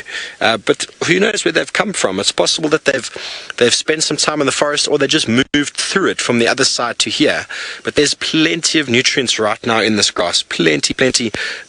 The main grass that we're seeing around here is the common oat, or red grass, which has got a forage score of 10 out of 10. So if an elephant can feed on that all day, it will do very, very well. But as these conditions start to dry out, definitely you'll see the elephants spending more time in the forest, feeding on the vegetation, on the leaves, on the bark, on the roots. Because as I've been doing in South Africa, talking about the plants, lots of trees have got huge amounts of medicinal value. And elephants are smart enough to figure that out. So we're going to stay here for a little longer. I wish we had some coffee to enjoy this scene with, but while we do so, we're going to go back all the way to Scotty D, who's got, I think, a wider. We certainly do have a little spider, and what's quite interesting is that I think it is a little baby baboon spider. Take a closer look over here. It's quite well camouflaged. It's just staying dead still on the road, just under the end of that twig there, Darby. Yep. And as Dave zooms in, you'll notice two little beady white eyes staring up at us, and it's absolutely tiny. It's probably only the size of my fingernail, but you can see it has a very, very similar shape to a tarantula, or what we call a baboon spider here in Africa. And who knows, maybe it's heading off away from mom and starting to look for its own home. I can't be certain, though, that it is a baboon spider, but my gut feel tells me that it is. There have been lots of little spiders about this morning. Not as many bugs and insects as I was expecting to find, to be honest. What I was astounded by yesterday was how quickly a lot of the moths and insects and frogs responded to the rain. It's almost instantaneous. Yet this morning, we haven't seen any dung beetles emerging just yet. Maybe it's because it's not too sunny and they need a bit of heat to fully activate them. But I'm hoping we do find a few more insects after all that rain. Now I've had a little antenna in the back of my hat, and this is a porcupine quill.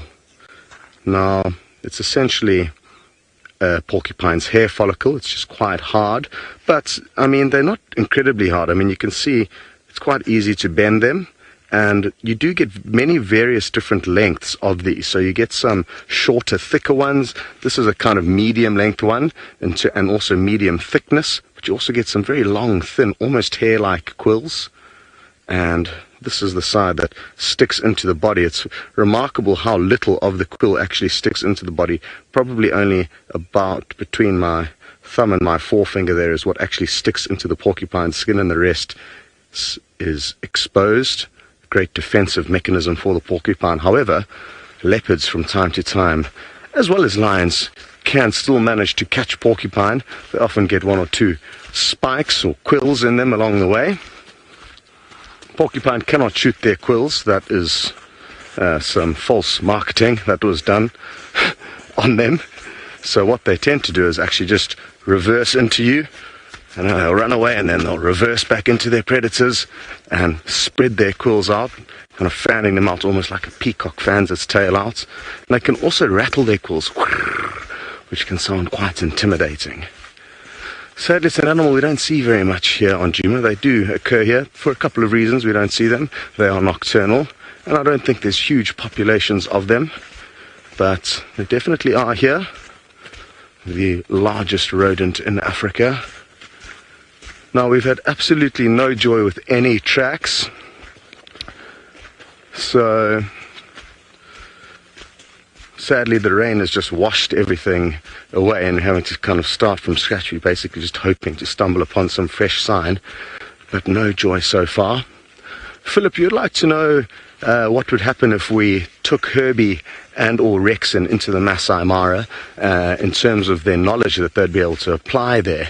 To be honest, the Mara is the last place on the planet that a tracker would want to spend any time, because you don't need to track there. It's so open that tracking is a futile kind of thing to do, a futile activity, because there's really no need to track animals down there. There's not many pathways on which to track them, and the main thing is it's just too open. So other areas of Kenya, I think they would definitely be able to apply their skills, and I've been quite surprised by the lack of tracking that is done in parts of Kenya, that it is actually well suited for tracking. They don't have tracker seats in Kenya where a tracker will sit on the vehicle, and they've more often than not, they've got what they call spotters up there. So even with my very basic tracking skills, I'm by no means anywhere nearly as effective as somebody like Herbie and or Rexon. But even with my kind of relatively small knowledge as far as tracking goes, I could impart a lot of kind of the skills that I've learned here to the crew that I worked with up in an area called Samburu in central Kenya. So it's just something that's not really done that much there. And I think definitely not only in Kenya but many parts of the world, the Shangaan people of this area of South Africa are probably some of the best trackers in the world, and they would definitely be able to impart their knowledge and skills with other people in areas like that. So I just think the Mara is the wrong place for it. Good stuff. We need to race you off to Tristan. He's got an incredible sighting. I do indeed. I've got Genet Jackson once again, and Genet Jackson is all curled up, tail in this time. Tail's not sticking out, and has allowed us to actually get quite close today, which is very, very cool. And you can see it's having a really good nap, busy moving around a little bit and quite fast breathing. So I think it's probably having a really good time in there, and it's a great place for a Genet to be because it's starting to drizzle a little bit, and so it'll be nice and dry inside that hole, and we'll be able to see it much better. There we go, look at that. Now you can actually see its coat a lot nicer inside there. Now I don't want to shine for too much because otherwise it gets a little bit nervous and then it goes up and out. Now I actually think there might be more than one in here at the moment. It almost looks as though when it's moving around, I thought I saw another face behind it. So I don't know if maybe little Genet Jackson has got young ones inside here. Be interesting to know, because I would love to know whether or not there's just the one, or if maybe there's more inside and that she's actually using this as a denning spot. How cool would that be to see little baby Genets? That would be very, very cool. But you can see on her that her spots are not exactly black. They've got a more kind of rusty color to them. It's quite common to see. Most people when they see them at night think that their spots are black, but actually they have more kind of rust color than anything else, and then they have a little bit of sort of dark edging to them, and then the tail is that black and white. But how cool is this? Why are you so relaxed today? Are you cold maybe? Normally she just disappears, or he just disappears in 5 seconds, but today seems quite relaxed. So Julie, say finally you've never seen it, you've been waiting. Well, yes, Genet Jackson has kept us all waiting and has made us work hard for some of the sightings. And we actually had a sighting of her, or him, like I say, of this Genet, how many days ago was it? 2 days ago, I think, was when I had the tail sticking out with VM, and we had a really cool sighting of just the tail and then going up through the tree. But this is the first time I've parked where I am right now, and this Genet has been relaxed enough for us to actually get a view. Normally, I come round this little corner, and this Genet just flies up the tree and is gone. So that's why I'm wondering if maybe there's something else going on, that it's staying sort of where it is and is not kind of moving away from this little hole. It seems to be quite relaxed in that particular section. Now, I'm just trying to see if I can see again if there's anything else inside there. I can't actually see anything. It just looks like that. It just looks like her at the moment. Very difficult. I'm going to sit here for a little bit and just see what I can get. Maybe I'll get lucky and we'll find a situation where we see the little face poke out. And so while I sit here and wait for this little Genet to hopefully show its face, let's send you all the way to Brent, who's got something very cool to show you. Well, no sign of the cheetah yet, but we do have one of my favorite creatures, a black rhino marching through the Mara. Looks to be a male. It's difficult from this distance. We are quite far away from it.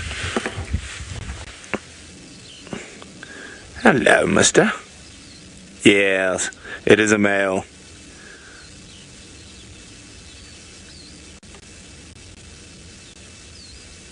On his morning patrol, scent marking as he goes. Looking very, very relaxed. Quite a nice area for rhino around here. See lots of little thickets and bushes to lie up during the day.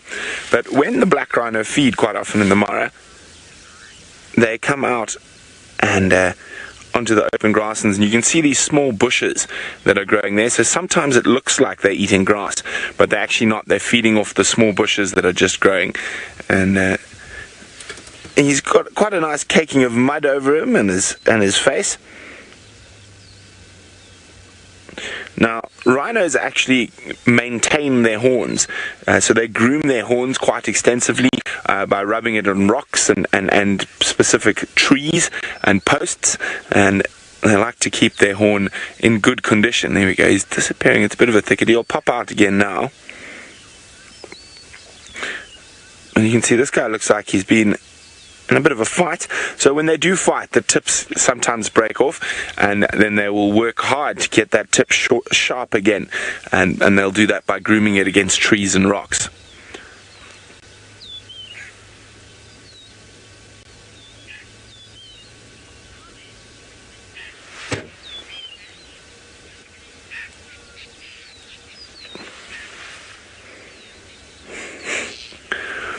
Reptilian Research says this place is so awesome but dangerous on so many levels. Well, it is dangerous if you don't know what you're doing. Unfortunately, we do, and we maintain a very healthy respect for all the animals, and that's how we don't get into dangerous situations.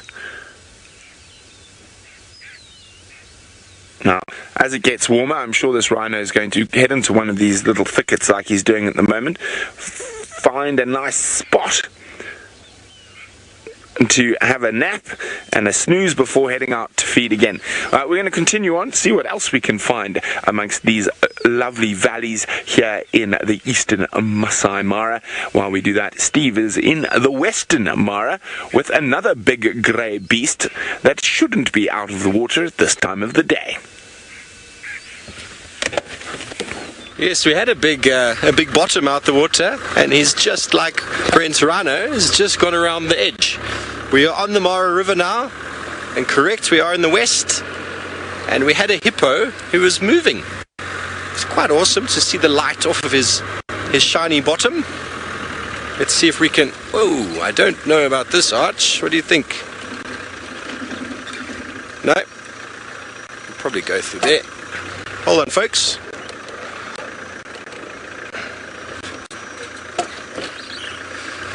No, we're not going to go through there. So, we had visual of that hippo, but the road has come to an end over here, and we don't want to be doing any crazy off-road driving. We shouldn't be doing it in this area, so let's just see if we can go back up to the water's edge here, get another look.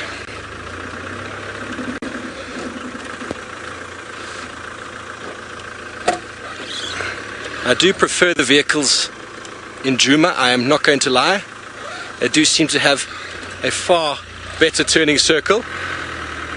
I am more familiar with these. I think I spent most of my career driving one of these cars. Okay, so we're not going to get another visual, but we're going to go back to Tristan, who I believe has got a spotted kind of mammal for you. Well, we still do have our Genet, and it's moving around a little bit here. You can see the tail flicking about, and it's kind of gotten up, it's stretched, and it kind of moved, and its head was poking out for 2 seconds. I just saw an ear, and then it disappeared back up into the hole. So I'm just trying to sit and see if it is going to move. It looks as though it's actually going up the tree, though, the way that the tail is moving. It looks as though it's actually starting to go away from us and up further. Can you see one up the top there, Sens? They're down there. So Senzo says he can see something up there. I can't see anything, Sens. Did you see movement past there? Maybe let's try and put a bit of light in there and just see if we can see anything. No, I don't see anything now. I wonder if there's not two of them inside here, because from there to here is a long distance. I mean, the Genet is a long animal, but not that long. So I think that maybe there might be a second one that's inside. Difficult to know. Maybe, like I say, maybe this is a little den spot and there are young ones in here. Worth just sitting for a bit and just seeing.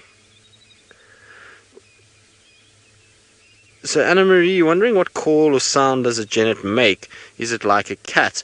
So no, I've honestly never had them make a noise around me. I had one time when they were fighting and there was a little bit of growling. Well, there was something. I saw something move as well. Sens, was it our Genet that's going there? Is it there?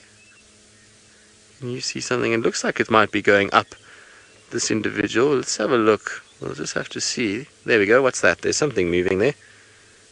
There it goes. There's something slinking past. Now, I don't know if that was the original Genet that we saw or a different Genet, but it certainly looks like it's gone up and further. I can't see the tail down at the bottom here. And actually, I can see the tail at the bottom. So there's definitely two inside here. It's not just the one.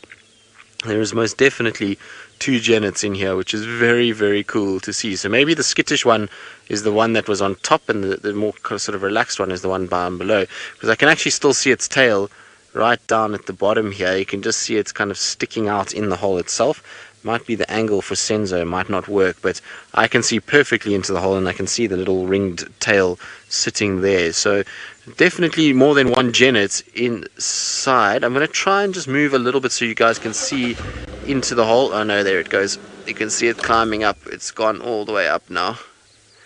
So they've gone into the second two holes. Unfortunately, it went away and up. But there's definitely more than one Genet inside here. Now, in terms of the sound that they make, like I say, I mean, I've only ever seen them fighting once before, and it's a difficult sound to make. I'll try and find it for you. I had a clip of it, and you could hear it, but it's a lot of kind of squeaking and sort of hissing, that sort of sound that they make. It's a funny sound. It's not cat-like at all. I would say more ferret-like, if there is such a sound as a ferret-like sound. But it's kind of a hissing and a growling that comes rather than a. I suppose that does sound cat-like, doesn't it? I'm almost making it sound like a cat, but it's not really. I'll try and find it a little bit later when I'm off air, and then when we come back to me, hopefully we'll be able to see it. Ah, there's a bird of prey flying over us. Looks like a tawny eagle that just flew past. Now, while I kind of check around and see and try and find this little clip for you so that you can hear what they sound that they make, let's send you back over to James, I think, who is probably down near Chitwa Dam somewhere, and hopefully he'll have a little bit more luck. No, I'm not down near Chitwa Dam. I'm on Cheetah Cut Line, which is our eastern boundary, and I'm sitting with a herd of impalas.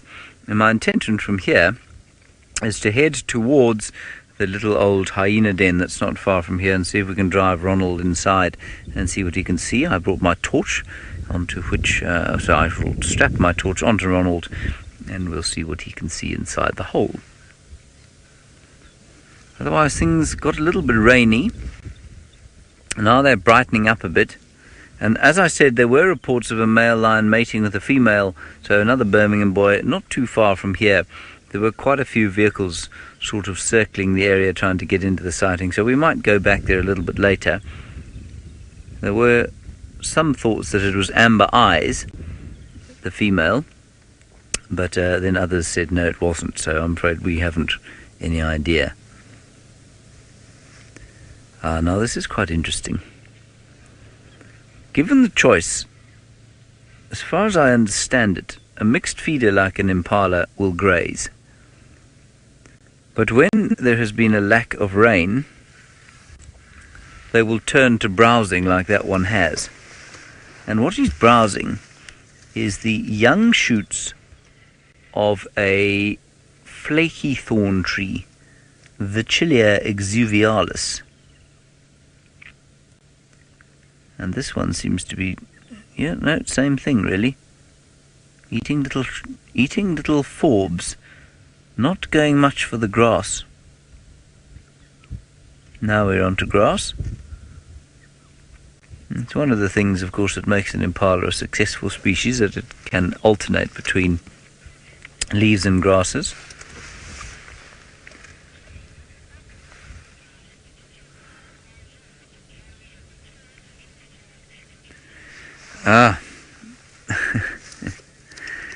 Now,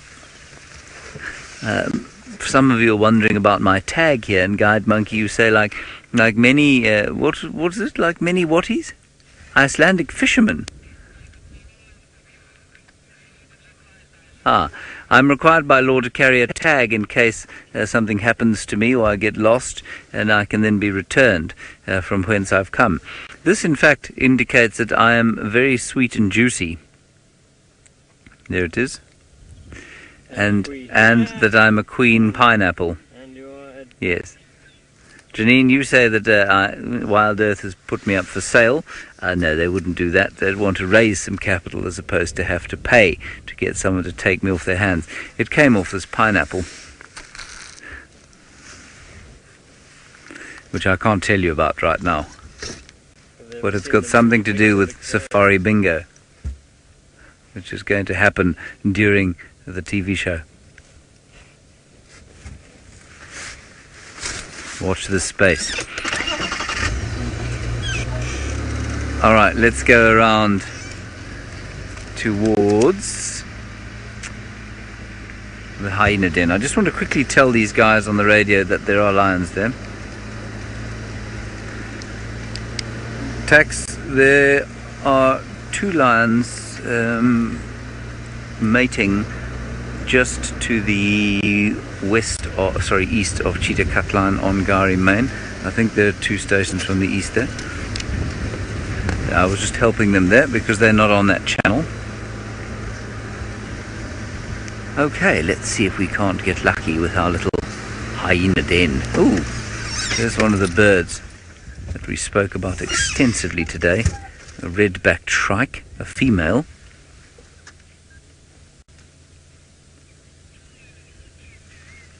There it is, up, up, up.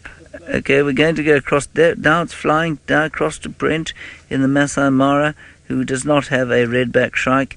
We've got one there. Oh, hooray. Now we can go across to Brent's lions. Well, we've got 3 hungry lionesses strolling through the open grasses of the Mara. And unfortunately for them, the only things around are topi, but they are very far away. And the lions were spotted from a long way away, and the topi took off miles away. Let's get a bit closer to the girls. As they're marching up towards the area where we just saw that rhino. You might see a few other vehicles around also enjoying the sighting.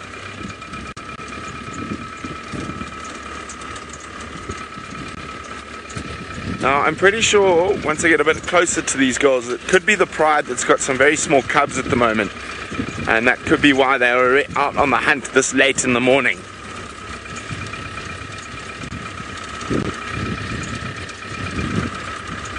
Hello, girls. Hungry girls. So I want to have a look at their belly. see if I can see any sign of lactation, because those cubs won't be much older than 3 or 4 months, oopsie, at the moment.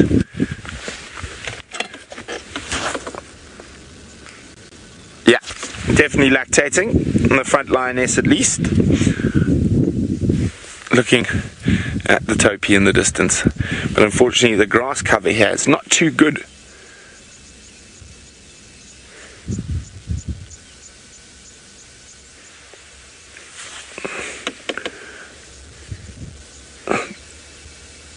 I mean, look at the two at the back there, Craig. I mean, they're ready to do a 1.5 kilometer stalk, unless they've spotted something in the grass like a warthog that I haven't.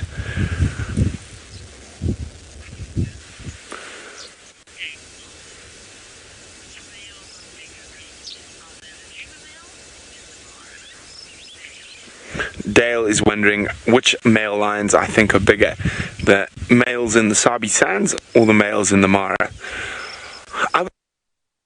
I would say for the male lions in the Sabi sands seem to be a little bit taller, but I would say our body size and weight, the Mara males are bigger.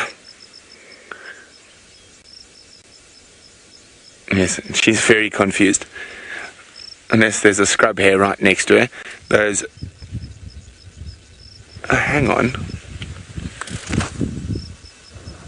There's some Grant gazelles a little bit closer, moving towards us, but they've spotted them and are snorting, so I don't think they're going to make the mistake of wandering straight into the lines. They're coming to just have a closer look. I heard them snorting before I saw them, so they might have been lying down in the grass somewhere.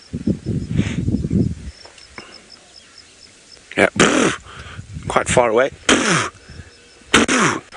Snorting gazelles. So we've got lions, we've had rhino, but no sign of the cheetah just yet. Doesn't mean they're not around. As I said, these valleys are quite undulating, and they could just be in the next valley along. But shame, girls, I think the game is up. Absolutely gorgeous lionesses. This is the pride we see around the Hammerkorp crossing, and during the Big Cat Week TV show we saw their tiny little cubs when they were about 6 weeks old.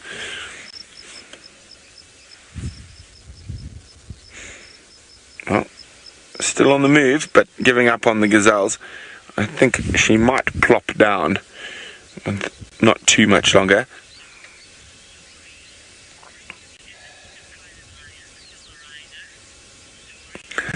Dory is wondering, have I ever seen a pride of lions kill a rhino? I've seen a single lioness grab a baby white rhino, but mom chased it off. And then in the Kruger, we found a massive pride. They were called the Mountain Pride, and they caught and killed a sub-adult rhino. But we didn't see it. We arrived after they had already caught it. But yes, they can, but it is very, very unusual.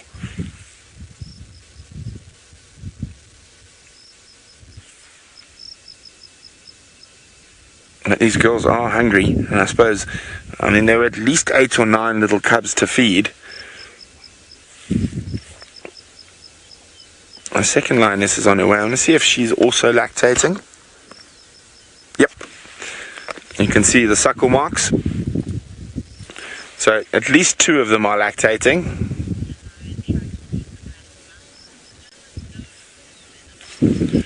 And let's check the third lioness.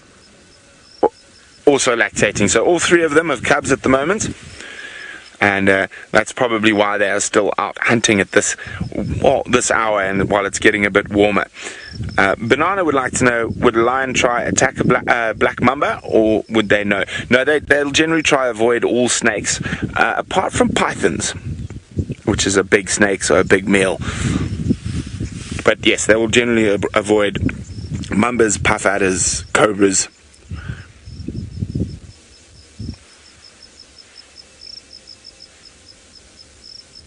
Well, they're really on a mission this morning. I wonder if they're just going to head towards the shade. There's one tree out here, or if they're going to keep moving. So I've got a feeling they're going to keep moving to see if there's anything up on the ridge. So I might stick with them for a bit longer. See where they head off to.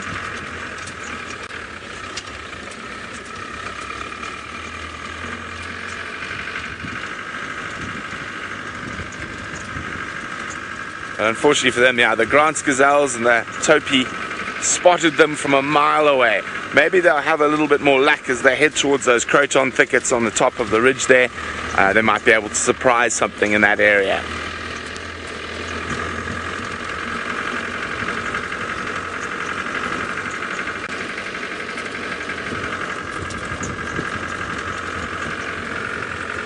Oh!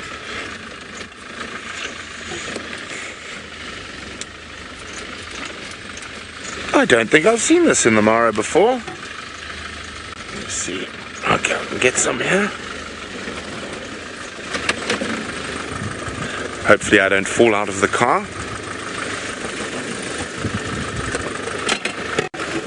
Oh dear, I rolled.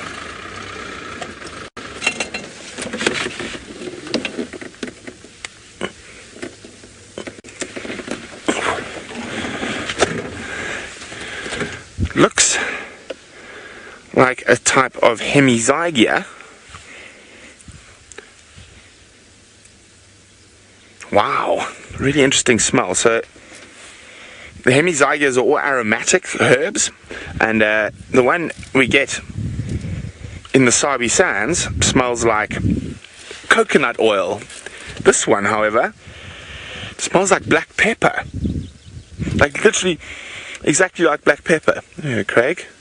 Wow. I'm pretty sure it is one of the family of hemizygias, but I've definitely never smelt this one before. Now, most of the hemizygias don't have any common names.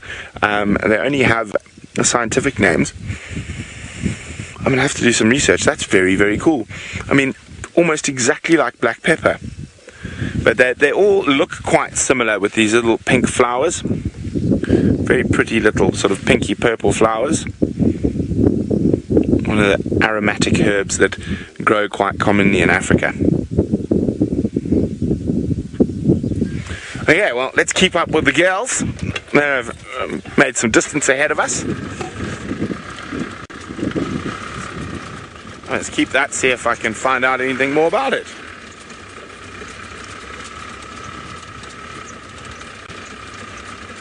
Whoa! So what have you to be so careful about in the Mara? Otherwise you join the Marshmallow Club. Muddy holes everywhere. Now, we're going to keep up with these girls. Let's head back to the other side of the Mara, to who I predict to be the next king of the Marshmallow Club. Thanks, Brent. Next king, I hope not.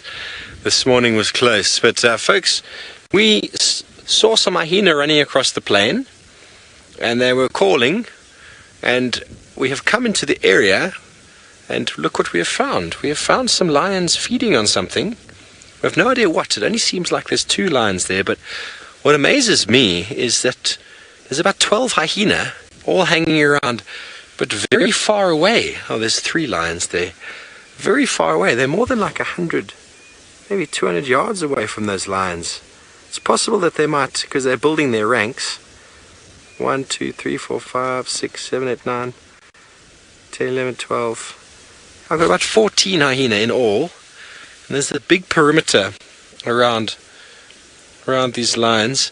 There's a bigger group over there that Archie's going to zoom in on. But if you think about how far away that is from the lions, I thought maybe there'd be...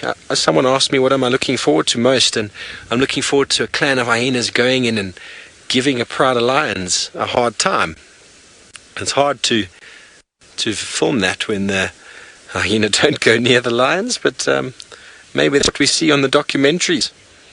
Because in Djuma it's pretty similar to this. The hyenas don't want anything to do with the lions. They stay very far away from them. Very interesting. There's lots of them. I don't know why they're not too more interested in going in there. I only see what looks like 3 females feeding on who knows what. We can't get any closer.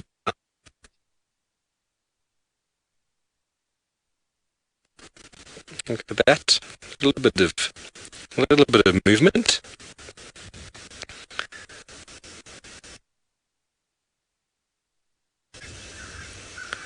apologize if we've lost a bit of signal. Some of these hyena do look quite young, but there are lots of them. I wonder if we're close to a den site. I'm not familiar with the area well enough yet. It might even be two hyena boundaries, because it seems like they're two groups from two different sides, because we've got two behind the car and then a group of 12 which you were looking at before, and they definitely have come from a different area, and maybe they're more interested in each other than they are in the lions, but there definitely seems to be some movement from the bigger group. So we'll just keep watching the space and see. But that's what's so amazing about this area, is that I saw hyena running from about 500 meters away. Cal makes the comment that maybe the lions are eating a hyena. The position of the lions and the distance between the three of them indicates that whatever they're eating is much bigger than a hyena. If it was a hyena, hyenas aren't very long in body. You can see there's a bit of space there between the heads.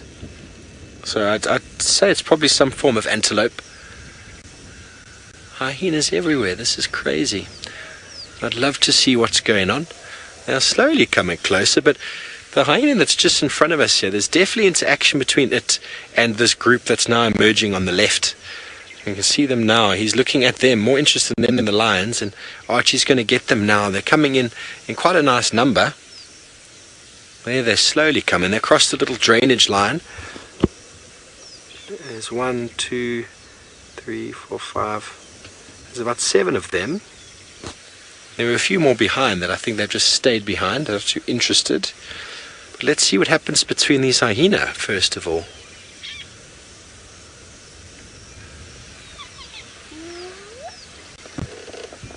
Liz says it seems like there's cubs. Let's have a look here at these hyenas. Watch this interaction. See if you can hear it.